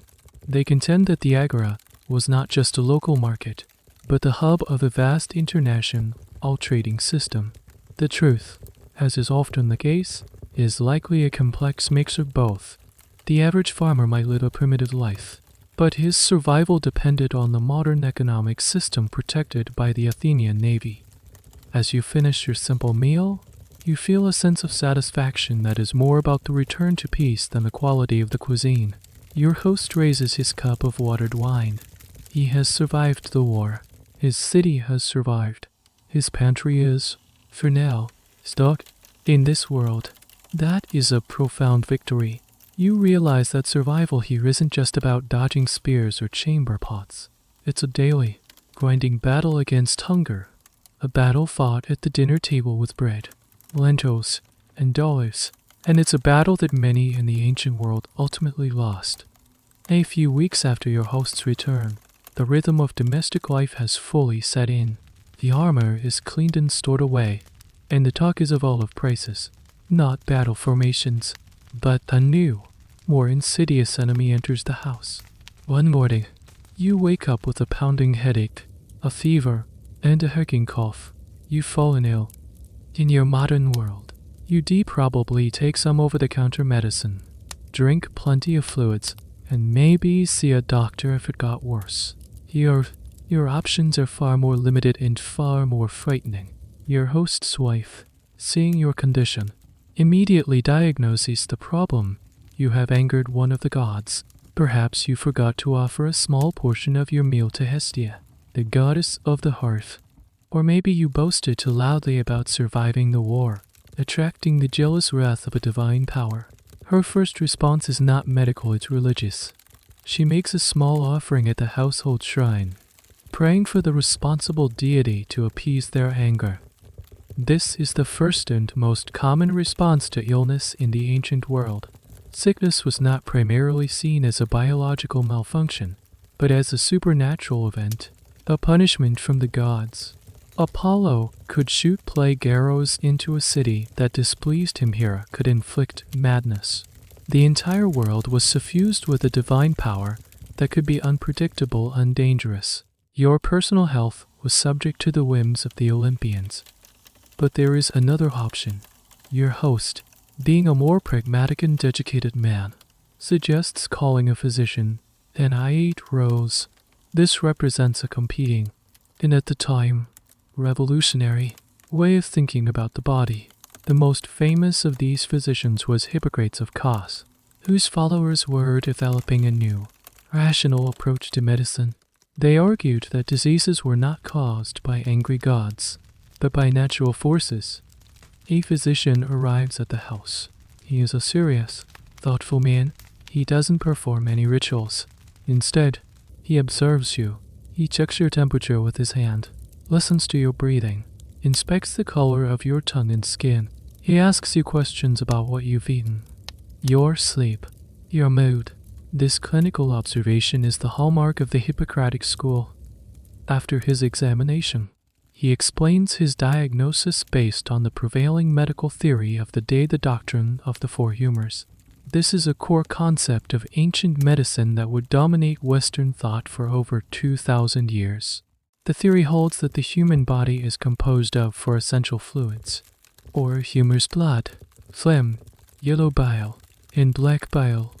A healthy person has these four humors in perfect balance. Illness occurs when one of the humors is deficient or in excess. The physician determines that your cough and fever are caused by an excess of phlegm, a cold and moist humor. Therefore, the treatment must be to restore balance by promoting its opposite, hot and dry. He prescribes a specific diet: no cold foods, no fish, only warm broths. He recommends bed rest and keeping warm. This might sound somewhat reasonable, a common sense approach to a cold, but if your illness were different, the treatments could become much more aggressive. For an excess of blood, the primary treatment was bloodletting, opening a vein to drain the excess fluid, a practice that likely killed more patients than it saved. Here's a bizarre little detail from the Pharmacopoeia of the ancient physician. While many of their remedies were based on plants and herbs, some of which, like willow bark, a source of aspirin, were genuinely effective, they also used a wide range of frankly disgusting ingredients. A prescription might include animal dung, spider webs, crushed insects, or fat from the wild boar. One of the most famous remedies, used for everything from digestive trouble to hysteria, was called the riak. It was a complex concoction that could contain dozens of ingredients, including viper's flesh, which was thought to be a powerful antidote to all poisons. The world of ancient medicine was a battleground of competing ideas, and this is a subject of ongoing debate among historians of science. Was Hippocratic medicine a true scientific revolution, a decisive break from magic and religion, or was it just a different kind of belief system? With its own unproven dogmas like the four humors, some scholars champion the Hippocratic as the fathers of rational medicine, praising their emphasis on observation and ethics, the famous Hippocratic Oath. Others argue that their influence is overstated and that for the average sick person, the line between a physician's prescription and a magical folk remedy was blurry at best. Most people probably did what your host's family is doing: hedged their bets. They made an offering to the gods and called the doctor, hoping one of them would work. You lie in your simple bed, feverish and miserable. You are caught between two worlds of healing. In one, your body is a cosmic battleground for angry gods. In the other, it's a vessel of sloshing fluids that have fallen out of balance. Neither seems particularly comforting. You are prescribed a foul-tasting herbal tea and left to rest. As you drift in and out of a fever dream, you realize that in ancient Greece, even the act of getting sick is a profound philosophical dilemma. Do you put your faith in the gods or in the new, unproven science of man for you? Lying here and coughing, it's not an abstract debate.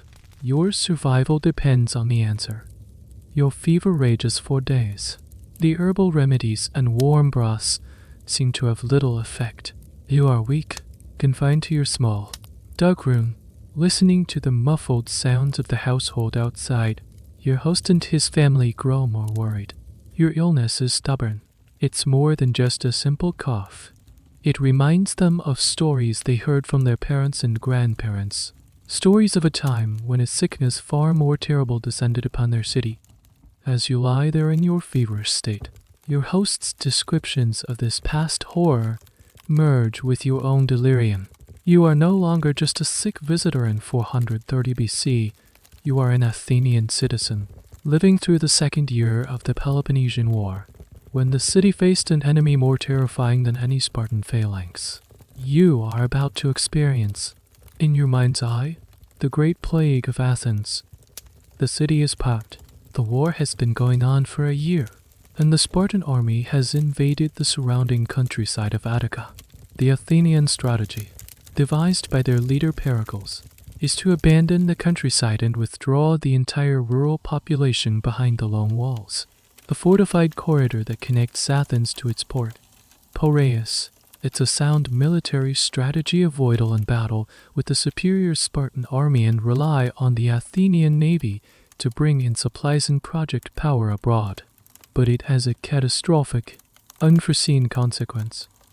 The city, already crowded, becomes dangerously overpacked.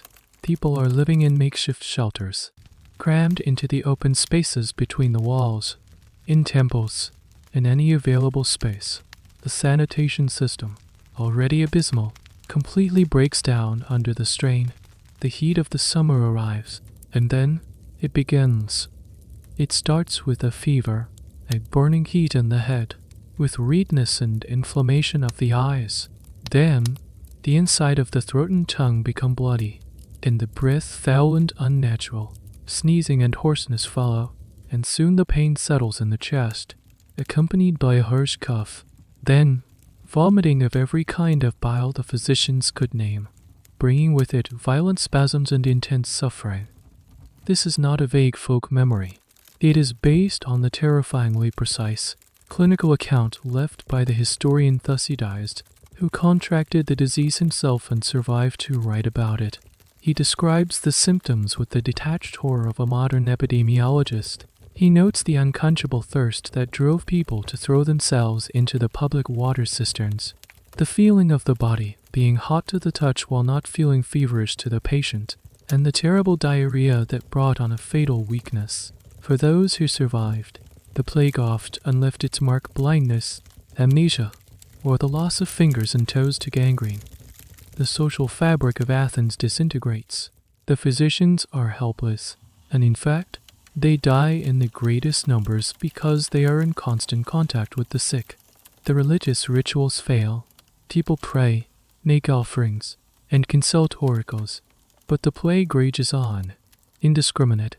This leads to a total breakdown of morality and law. This is the key historical impact of the plague, the collapse of social norms. Thucydides writes that people, seeing the rich die as quickly as the poor, and seeing swift punishment fall upon the wicked and the pious alike, decided that there was no point in honoring the gods or the laws of man. They dedicated themselves to immediate, selfish pleasure, spending their money recklessly, believing they wouldn't live long enough to enjoy it otherwise. Men dared to do things in public that they had previously hidden, driven by unnihilistic despair. The dead piled up in the streets, unburied. The city, the shining beacon of law, order, and reason, descended into chaos and horror. Here's a small, grim detail that Thucydides records: the bizarre behavior concerning funeral pyres. People became so desperate and demoralized that they would abandon all custom. They would throw the bodies of their own dead onto other families' pyres. Or, if they saw a pyre already lit, they would toss their corpse on top of the fire and walk away. The plague raged for 2 years, disappeared, and then returned for another year. By the time it was over, it had killed an estimated 1/3 of the Athenian population, including its great leader, Pericles. The loss of manpower and the psychological trauma were immense. And the great mystery, which remains a source of intense academic debate to this day, is what was it. Thucydides' description is so detailed, yet it doesn't perfectly match any known modern disease. For centuries, scholars have tried to diagnose the plague of Athens. The list of candidates is long and varied: bubonic plague, typhus, measles, smallpox, Ebola, toxic shock syndrome, and many others. Each theory has its champions and its detractors. By comparing the ancient account with modern medical knowledge, and sometimes by analyzing DNA from ancient Athenian mass graves, scientists and historians continue the search for a definitive answer. But so far, the plague of Athens keeps its secrets. It remains a terrifying medical cold case, over 2 millennia old. You wake from your fever dream, drenched in sweat, your own illness, thankfully, feels minor in comparison to the nightmare you just imagined. But the story of the Great Plague serves as a potent reminder. The greatest threat to your survival in ancient Athens might not be a spear or a sentence of exile. It could be a microscopic organism, an invisible enemy that could bring the most powerful city in Greece to its knees, turning its ideals of order and reason into a desperate, chaotic fight for a final breath. Your fever finally breaks, after what feels like an eternity of sickness and unsettling dreams. You begin to regain your strength. The world slowly comes back into focus. As you recover, you spend more time observing the rhythms of the household, particularly the lives of the women and children who inhabit the quieter, more secluded parts of the home. One afternoon, you hear a commotion from the Sea, the women's quarters. There are raised voices, then a flurry of activity. A short while later, your host's wife emerges, her face a mixture of exhaustion and relief. A new baby has just been born in the house. It is a moment of profound domestic significance, but one that is shadowed by a uniquely terrifying Greek custom. The midwife washes the baby and wraps it in swaddling clothes, but the celebration cannot yet begin. The baby's fate is not yet sealed. In Athenian society, a newborn child was not automatically considered a member of the family. Its life hung in the balance, subject to the absolute authority of the father. This is a stark and difficult historical truth, the practice of infant exposure. After the birth, the baby would be placed on the ground at the feet of the father. He would then inspect the child.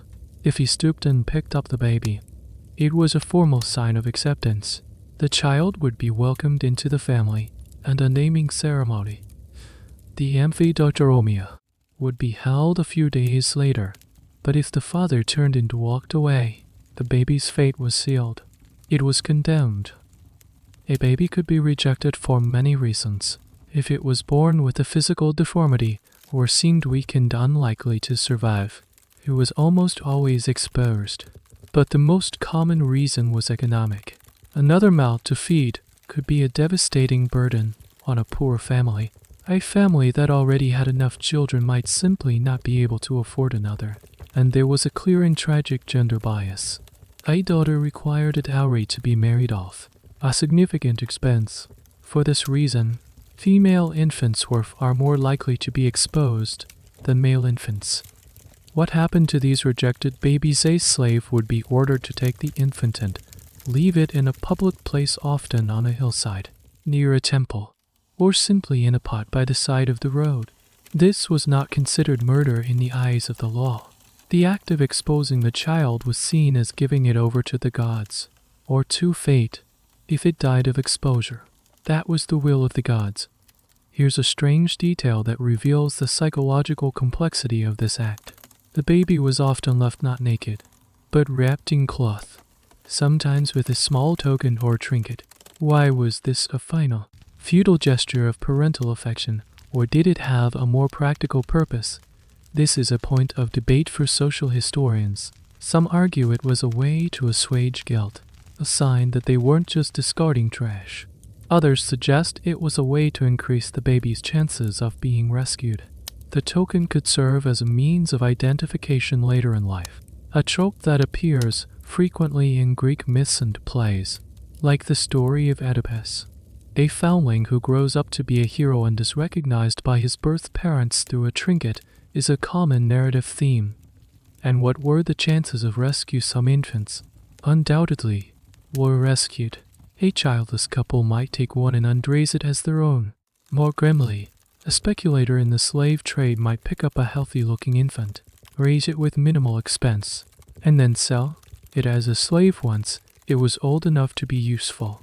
So, the alternative to death by exposure was often a life of slavery. This practice tells us something profound and unsettling about their worldview. It shows that personhood was not seen as an inherent right from birth. It was a status that was granted by the head of the household. The family, the oikos, was the fundamental unit of society. and its preservation and prosperity trumped the life of any single infant. The academic debate surrounding infant exposure is not about whether it happened. The literary and archaeological evidence is clear. The debate is about how common it was. Some scholars argue that it was a widespread and routine practice, a primary method of family planning in the ancient world. They point to demographic models that suggest an unnaturally skewed sex ratio in some populations. Other scholars argue that while the practice certainly existed, it was likely a desperate measure used only in extreme circumstances, and that its frequency is exaggerated by our literary sources, which tend to focus on the dramatic and unusual. The truth is we will likely never know the exact numbers. In your host's house, thankfully, the story has a happy ending. The baby, that boy, is healthy. Your host proudly lifts him from the ground, a wide grin on his face. He has accepted his new son. The household breathes a collective sigh of relief. A feast will be planned. But, as you watch the happy scene, you can't shake the image of what could have been. The thin line between being cradled in a father's arms and being left to die on a cold hillside is one of the most brutal realities of this ancient world. Survival, you learn once again, begins at the moment of birth, with a life or death decision made by someone else. The birth of the new son brings a renewed focus to the domestic sphere. While your host and the other men of the house celebrate in the undrawn, you become more aware of the other half of this world, the one that exists almost entirely within the confines of the courtyard and the rooms of the Gynecea. This is the world of women. You have seen your host's wife. Of course, she is a constant, quiet presence, managing the household with a firm but distant authority. She directs the slaves, oversees the food supplies, and manages the weaving. But her life, and the lives of other citizen-class women in Athens, is one of profound confinement. Her world is the oikos, the home, and it is, for all intents and purposes, her cage. A respectable Athenian woman was not supposed to be seen or heard in public. The bustling agora, the political assembly, the gymnasia, the philosophical debates, all these hallmarks of Athenian life were for men only. Her role was to be a good wife, which meant to things above all to manage her husband's household efficiently and to produce a legitimate male heir to inherit his property and carry on the family name. This is a fundamental concept of Athenian social structure, the strict segregation of the sexes. A good woman's reputation depended on her invisibility. The famous funeral oration of Pericles, recorded by Thucydides, contains a line addressed directly to the war widows. Your great glory is not to be inferior to what God has made you, and the greatest glory of a woman is to be least talked about by men, whether they are praising you or criticizing you. In other words, the best woman is the one no one ever mentions. Her life is a routine dictated by domestic duties. She would rise early and oversee the day's work. A significant portion of her time would be spent on one of the most important female activities, weaving. The production of textiles for clothing and household use was a major economic contribution, but it was one that kept women tied to the loom, inside the house. And what about her personal freedom? It was virtually non-existent. A citizen woman was under the legal control of a male guardian, or Kyrios, for her entire life.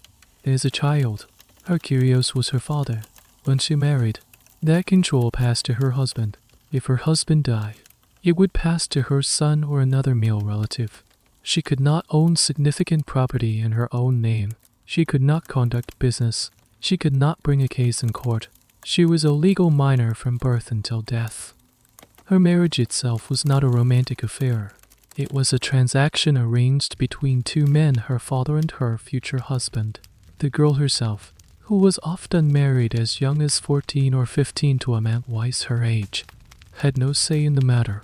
The marriage was a contract to ensure the transfer of property and the production of legitimate offspring. Here's a small, telling detail about this confinement: the architecture of the house itself. Many Greek houses were designed to enforce the seclusion of women. The gyneceo, or women's quarters, was often located on an upper floor or at the back of the house, furthest from the street entrance. This was to minimize any contact with unrelated men who might be visiting her husband. When her husband entertained male guests for a symposium or drinking party, she and the other women of the house would be completely hidden from view. The only women present at these parties were not respectable wives, but educated female companions, courtesans or flute girls, who were often slaves. The level of this seclusion is a topic of some debate among historians. Was the ideal of the completely invisible woman a reality for all? Or was it a high-minded philosophical construct that didn't always apply in practice? Some scholars, reading the legal speeches and philosophical texts, argue for a very strict and near-total seclusion, a kind of Athenian porta. Other historians argue that this is an exaggeration. They point to vase paintings that show women at public fountains, participating in religious festivals, or visiting relatives. They suggest that poorer women, who did not have slaves to run errands, would have had to go out to the market and work, making strict seclusion an economic impossibility. The consensus is leaning towards a more nuanced view. The ideal was seclusion, but the reality varied greatly depending on a family's wealth and social status. For your host's wife, a woman of the comfortable middle class, life is a gilded cage. She has material comfort and authority over her slaves, but she has no freedom. Her world is bounded by the sun-drenched courtyard and the shadowy rooms of her home, the great intellectual and political ferment of her city. The very things that make Athens famous are things she only hears about secondhand. She is a crucial, yet invisible, pillar of the society, tasked with creating the one thing the city cannot survive without the next generation of male citizens. Her confinement is the price she pays for her status. A silent, lifelong sacrifice for the glory of a city she is barely allowed to walk in. Life has settled into a predictable, almost comfortable routine. You've recovered your health, you understand the rhythms of the household, and you've even learned to navigate the treacherous streets with a certain confidence. You're beginning to feel like you might just survive this place. And that's when the real danger reveals itself: complacency. You've started to forget that you are living in a world animated by forces you cannot see and do not understand. You have forgotten about the gods. One morning, your host is preparing to leave for the day. As he reaches the doorway, a bird flies into the house through the open courtyard, flutters frantically for a moment, and then flies out again. A minor event, but your host stops dead in his tracks. His face turns pale. He mutters a short prayer under his breath and decides he is not going out today. The trip to the agora is cancelled. The business meeting will have to wait. The day's plans are ruined because of a bird.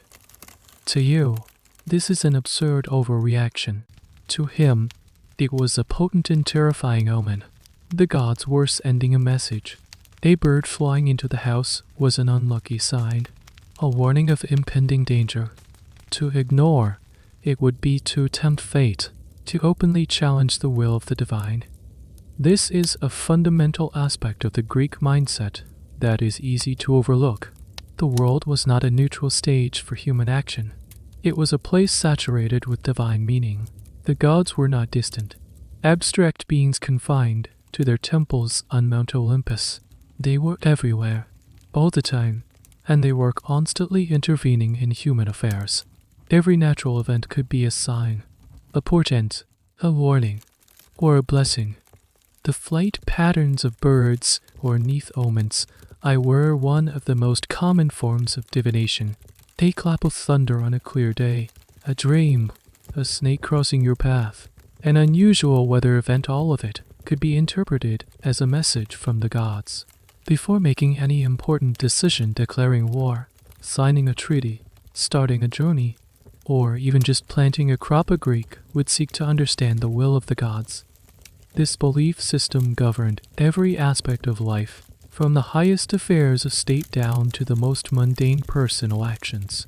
The state would consult the great oracles, like the famous Oracle of Delphi, where a priestess, the Pythia, was believed to channel the words of the god Apollo. Her cryptic pronouncements would shape foreign policy and military strategy for generations. But, for the average person, it was a much more personal and constant negotiation with the divine. You had to be careful. You had to know the rituals. When you poured a cup of wine, it was proper to spill a few drops on the floor as a libation, an offering to the gods. When you crossed your threshold, you had to step with the correct foot first. To sneeze was considered an omen, sometimes good, sometimes bad, depending on the circumstances. Here's a small, specific example of this divine micromanagement: the Hermes. You saw these stone pillars with the head of Hermes and the phallus on your first day. They were placed everywhere. Before leaving on a journey, a traveler would make a small offering at a Herm to ensure the protection of Hermes, the god of travelers. Just before the disastrous Athenian expedition to Sicily, the city awoke one morning to find that most of the Herms in Athens had been vandalized overnight, their phalluses chopped off. This was not treated as simple vandalism. It was seen as an act of catastrophic sacrilege, a terrible omen that threw the entire city into a panic and led to a vicious witch hunt. It was a sign that the gods were profoundly displeased with the expedition before it even began. This constant need to appease an army of unpredictable and oft uncapricious gods creates a very different psychological landscape. There is no such thing as a simple accident or a coincidence. If your cart breaks an axle on the way to the market, it's not because of wear and tear, it's because you offended a god. If your child gets sick, it's not a virus, it's a divine punishment. This worldview can be a source of comfort, providing explanations for a chaotic world, but it is also a source of constant, low-level anxiety. You are always one misstep away from divine wrath.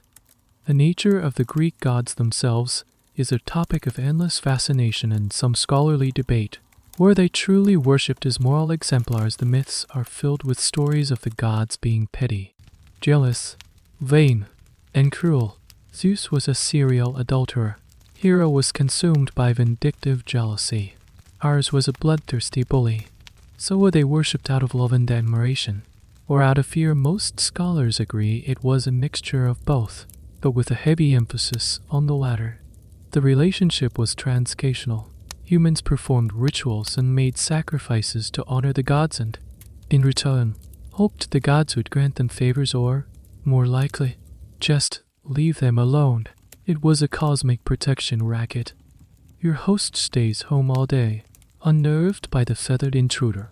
He is cautious, introspective, and clearly worried. You, the rational, modern observer, find it all a bit silly. But then you pause. In this world, without a scientific understanding of meteorology, biology, or physics, this belief system is the only one that makes sense. It gives order to the chaos, but it also means you are never truly safe. You can survive the phalanx, you can survive the plague, you can survive the political intrigue, but you can never escape the watchful, and often malevolent, eyes of the gods. Your survival depends not just on your wits, but on your luck and your piety. And in the Greek world, luck is just another name for the whims of a god who might be offended by something as simple as a bird. A few months into your stay, just as you're getting the hang of navigating divine omens and the questionable sanitation, a new kind of trouble finds you. Your host gets into a bitter dispute with his neighbor over a property line. The argument escalates. Accusations fly. Tempers flare.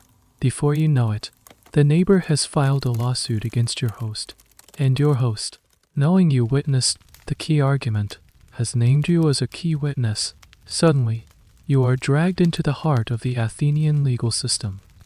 You assumed, based on the city's reputation for logic and reason, that a courtroom would be a place of solemn procedure, governed by impartial judges and skilled lawyers. You are about to learn how wrong you are. The trial takes place near the Agora, in one of the open-air courts. There is no grand courthouse building. The court is a designated, roped-off area. At the front, there is no single, black-robed judge. Instead, there is a massive panel of jurors, hundreds of them. For a public case, the jury could number 501, Yao Ding Ding Yao, or even more. These are not legal professionals. They are ordinary citizens, chosen by a complex lottery system for a day's service, for which they receive a small payment. The fate of your host rests in the hands of a huge amateur mob, and who will argue the case. There are no lawyers in ancient Athens. This is a crucial, terrifying fact of their legal system. Every citizen was expected to speak for himself. Your host cannot hire a defense attorney to argue on his behalf. He must stand up in front of this massive jury and deliver a speech to defend his property and his honor. His entire case will rise or fall on the strength of his own public speaking skills. This is why rhetoric was so important. A legal dispute was a rhetorical battle, a contest of persuasion. Knowing this, the whole industry of professionals called logographoi, or speechwriters, had sprung up. A citizen like your host, if he wasn't a confident speaker, could hire a logograph OS to write a speech for him. He would then have to memorize it and deliver it as if it were his own words. It was a slightly strange, open secret. Everyone knew it happened, but you still had to pretend you were speaking from the heart. The trial begins. An official fills a KLEPS dira, or water clot. It's a large clay jar with a small hole in the bottom. When it's full, a plug is removed, and water starts to drip out. Each litigant is given an equal amount of time to speak, measured by the draining of the water. When the water runs out, you must stop talking. Time is literally running out. The neighbor gets up and delivers his speech. It's a masterful performance. He doesn't just stick to the facts of the property dispute. He launches into a full-blown character assassination of your host. He accuses him of being impious, of being rude to his parents, of being a coward in battle. He weaves a compelling narrative designed to make the jury dislike your host as a person. This was standard practice. Trials were not just about the specific charge. They were a referendum on a citizen's entire life and character. Then it's your host's turn. He stands, visibly nervous, and begins the speech he has been practicing for weeks.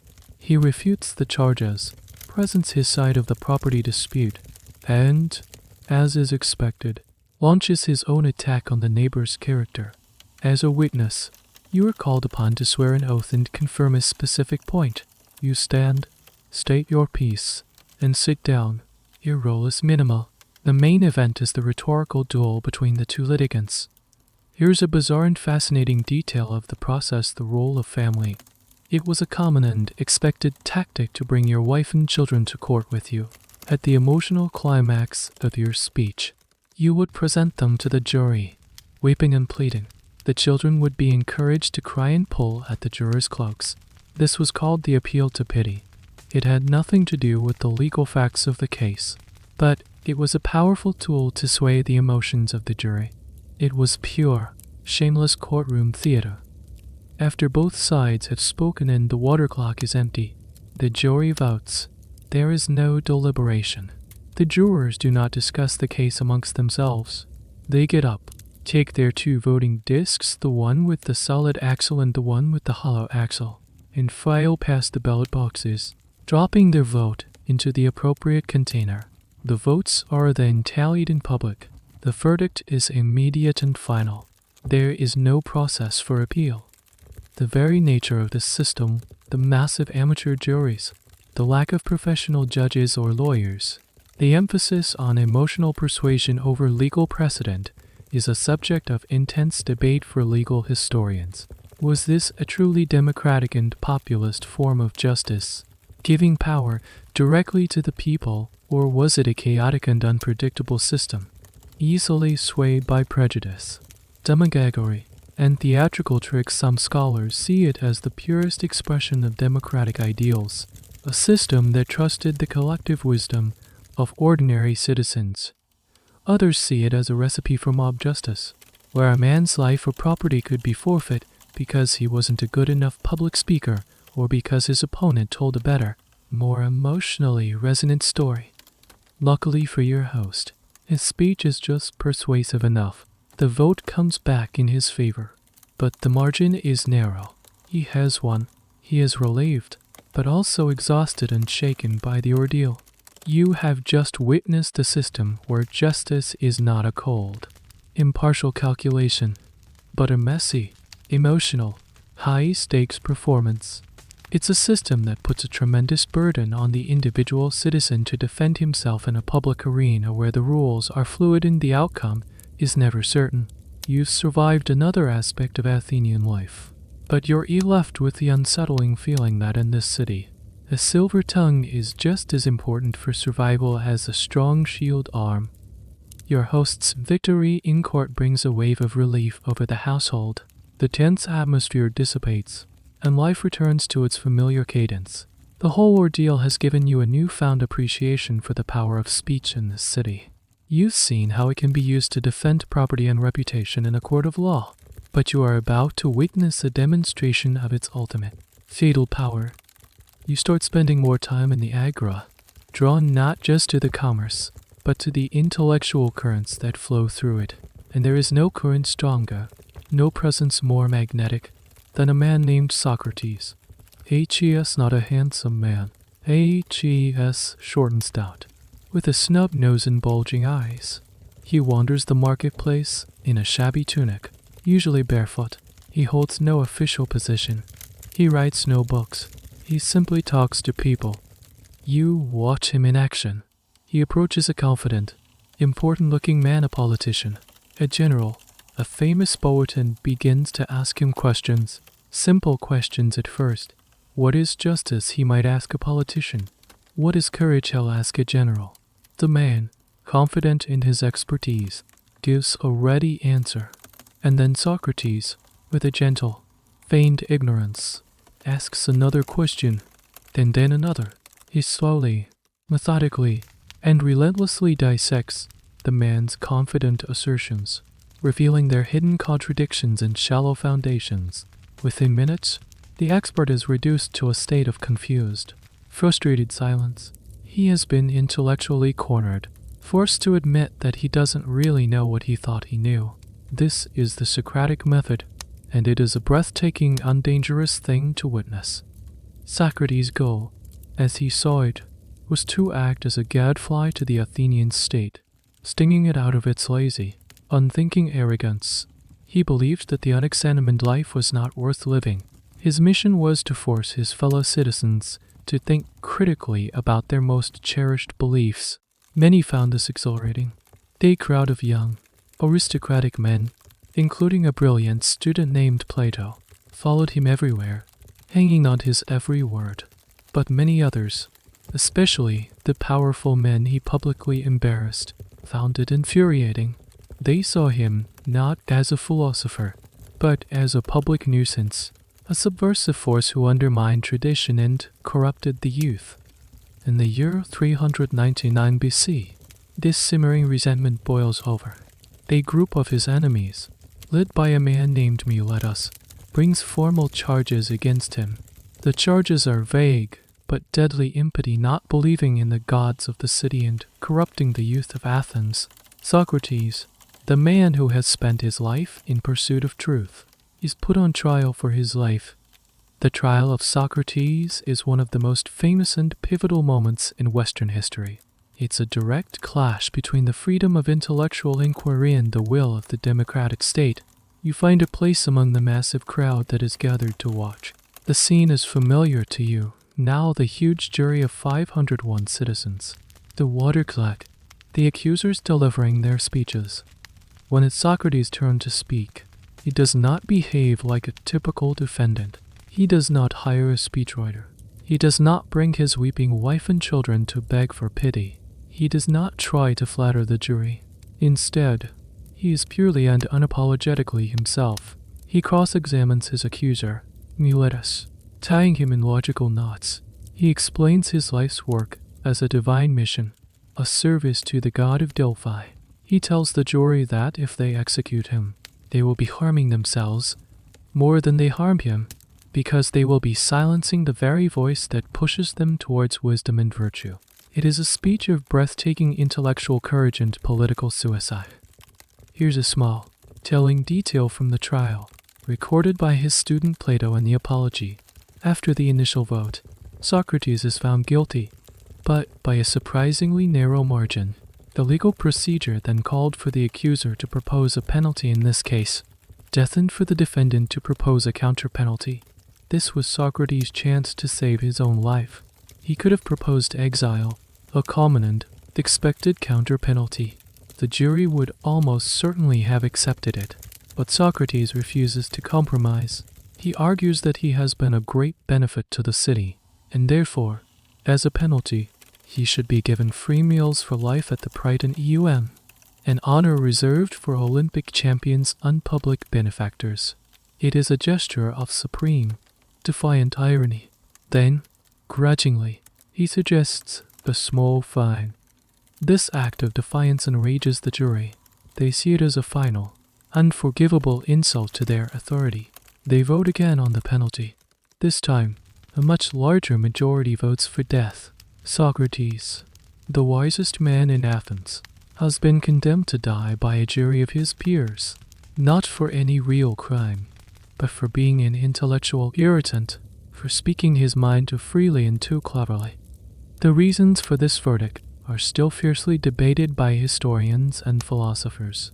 Was it simply revenge by the powerful men he had humiliated? Was it a form of political backlash happening in the unstable aftermath of the Peloponnesian War, where Socrates' association with some controversial figures made him a convenient scapegoat?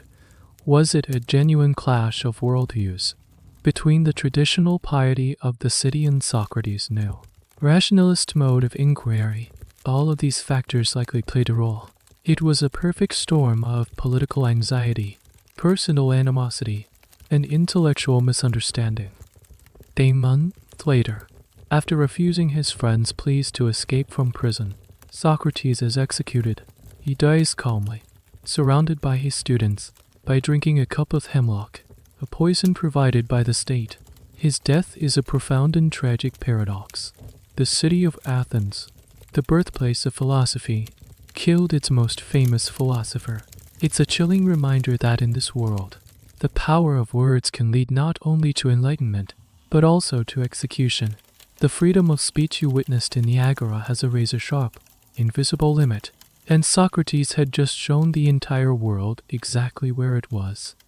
The execution of Socrates sends a quiet chill through the intellectual circles of Athens. It's a stark demonstration that the will of the people, expressed through the jury system, can be a formidable and dangerous force. But as you continue to observe the political life of the city, you discover that a death sentence is not the only weapon that democracy holds against individuals it deems threatening. There is another, stranger, and in some ways more insidious tool: ostracism. One day, you see a large crowd gathering on the PNYX, the hill where the main assembly meets. But they are not there to debate or declare war. They are there for a very special kind of vote.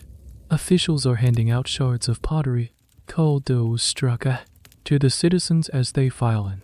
Today, Athens is deciding if it wants to banish one of its own. Ostracism was one of the most peculiar and fascinating institutions of Athenian democracy. Once a year, the citizens would be asked if they wanted to hold an ostracism. If they voted yes, a special day would be set aside.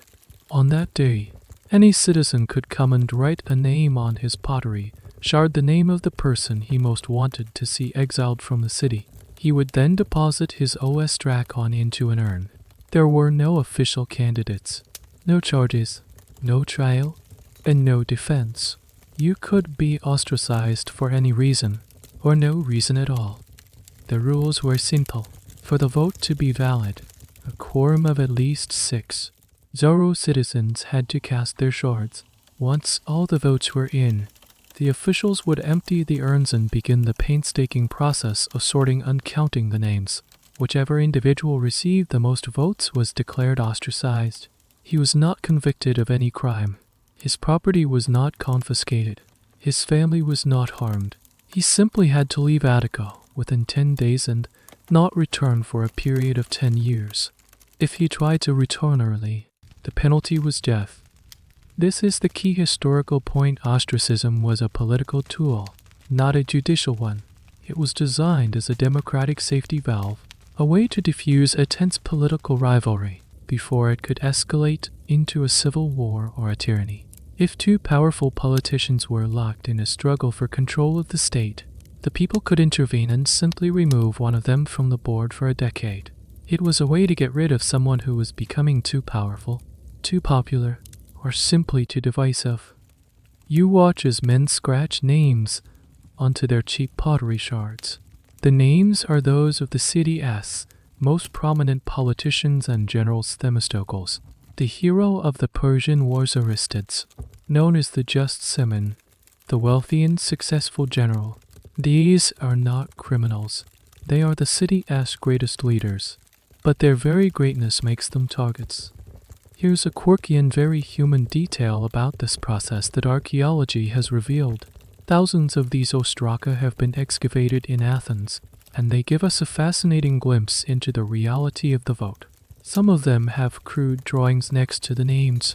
Many have spelling errors, showing that even functionally literate citizens struggled with writing. Most interestingly, archaeologists have found large caches of ostraka, all bearing the same name, written in the same handwriting. This suggests that the political factions would prepare stacks of pre-written shards and hand them out to their illiterate or undecided supporters on the day of the vote, a kind of ancient ballot stuffing. There is a famous, perhaps apocryphal, story told by the historian Plutarch about the ostracism of Aristides the Just. On the day of the vote, an illiterate farmer from the countryside, not recognizing the famous politician, approached Aristides himself and asked him to write the name Aristides on his ostracon. Aristides, surprised, asked the farmer if he had ever been wronged by this man. The farmer replied, "No, and I don't even know him. I am just sick and tired of hearing everyone call him the Just." Aristides, without revealing his identity, simply took the shard and wrote his own name on it. This story, whether true or not, perfectly captures the spirit of ostracism. You could be exiled not for being bad, but for being too good, too popular, too prominent. Your success could be your downfall. It was the democracy's way of cutting down the tall poppy, ensuring no single individual could rise too far above the rest of the citizen body. The purpose and effect of ostracism is still a subject of scholarly debate. Was it an effective and non-violent way to maintain political stability and prevent tyranny, as its creators intended, or was it a deeply flawed system that the state used to capriciously exile its most brilliant and effective leaders, often at the very moment they were needed most? Some historians argue it was a brilliant democratic innovation that helped Athens navigate the turbulent 5th century BC without succumbing to internal strife. Others argue it was a tool of political envy and paranoia, a way for the masses to punish the elite, which ultimately weakened the state by depriving it of experienced leadership. As the day ends, the votes are counted. Thy famous general, whose name you recognize from your host's stories of the wars, has received the most votes. He is given his 10 days to get his affairs in order. He will say goodbye to his family and walk out of the city gates into a decade of lonely exile. His crime being too successful, you are left to ponder another of this city's strange contradictions. It was a place that celebrated greatness in its art and architecture, but feared it in its political leaders. In the Athenian democracy, being too popular could be just as dangerous as being a philosopher. Your survival depended not just on obeying the laws, but on never becoming too conspicuously good at your job. Your time in Athens has been a relentless education in the precariances of life.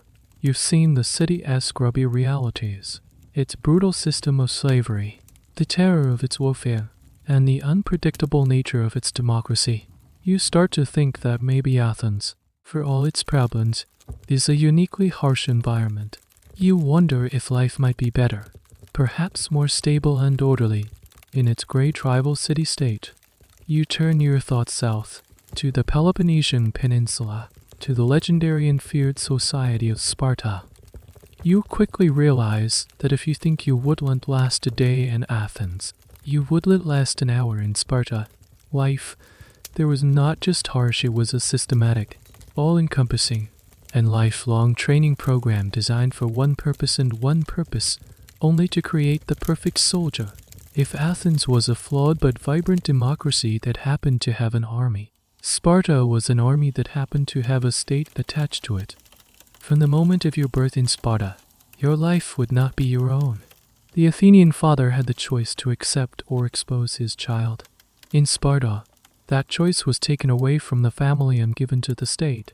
A council of elders would inspect every newborn male infant. If the baby was deemed healthy and strong, it was allowed to live. If it showed any sign of weakness or deformity, it was taken to a Chasmon Mount to get OS and thrown to its death. This was not optional, it was state-enforced eugenics. If you survived this first inspection, your ordeal was only beginning. At the age of 7, you would be taken from your family and enrolled in the agoge, the brutal Spartan state education system. You would live in a communal barracks with other boys your age, under the command of older youths. The goal of the agoge was not to teach you philosophy or rhetoric.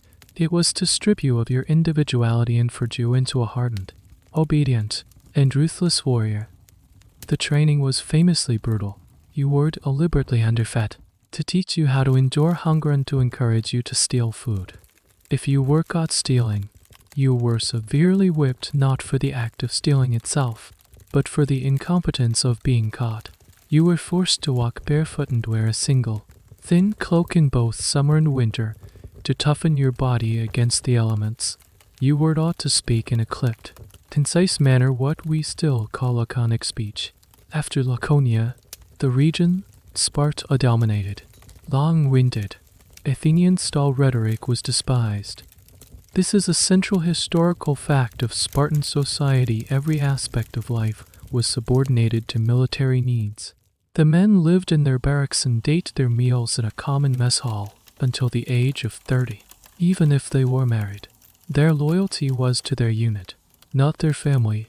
The entire citizen body, the Spartiates, was a permanent, professional military class, freed from all other forms of labor. And how was this possible? Through an even more extreme and depressive system of slavery than Athens had. The Spartans had conquered the neighboring region of Messenia and enslaved its entire population. These state-owned slaves, known as helots, outnumbered the Spartan citizens by perhaps 10 to 1. They worked the land and produced the food that freed the Spartan men to train for war full-time. The relationship between the Spartans and the helots was one of constant, institutionalized terror. To keep the massive helot population subdued, the Spartans lived in a permanent state of war against them. Here's a bizarre and horrifying detail of the system: the cryptia.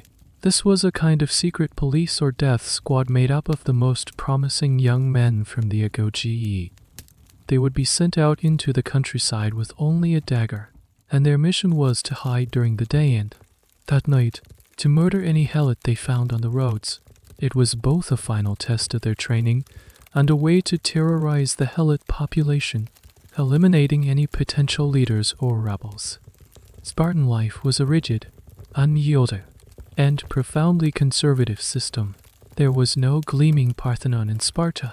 They disdained monumental art and architecture as frivolous luxuries.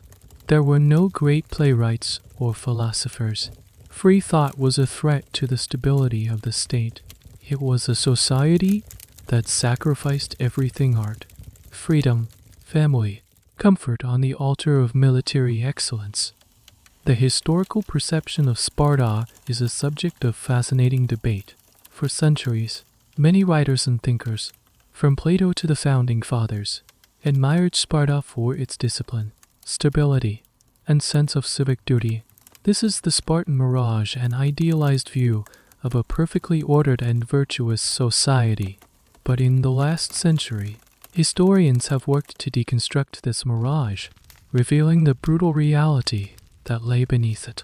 They emphasize the oppressive nature of the agoge, the terror of the helot system, and the profound lack of personal freedom. Was Sparta a model of civic virtue or the ancient world's first totalitarian state? The answer depends entirely on your perspective. It was a society of stark contrasts, incredible courage on the battlefield, and incredible cruelty at home. As you contemplate the Spartan alternative, you feel a strange and reluctant appreciation for Athens. For all its chaos, filth, and political backstabbing, Athens was a city that allowed for a measure of individual freedom. You could be a poet, a stonomist, a philosopher. You could argue. You could fail. You could live a life that was, to some extent, your own. In Sparta, there was only one path. You were a cog in a great, grinding military machine, and if you didn't fit, you were broken and discarded. The Athenian struggle for survival was a messy, unpredictable improvisation. The Spartan struggle was a scripted, lifelong performance of brutal perfection. And you know, with absolute certainty, that you would not have survived the opening act. The sun is beginning its slow descent, painting the sky in shades of orange and purple. You find yourself walking towards the Acropolis, the great rock that has been the silent witness to your entire journey. You climb the wide, ceremonial steps of the Propylaea, the grand gateway to the sacred precinct. As you pass through, the sheer scale and beauty of the place, even after everything you've seen, still has the power to awe you. You walk across the rocky summit, past the small, elegant temple of Athena Nikean, the complex form of the Erechtheion with its famous porch of maiden statues, and then you stand before the Parthenon. It dominates the skyline, a testament in marble to the ambition, wealth, and genius of the city. In the soft light of dusk, the Pentelyseum marble seems to glow from within. It is perfect. It is rational. It is beautiful. And yet, you can no longer see it as just a building.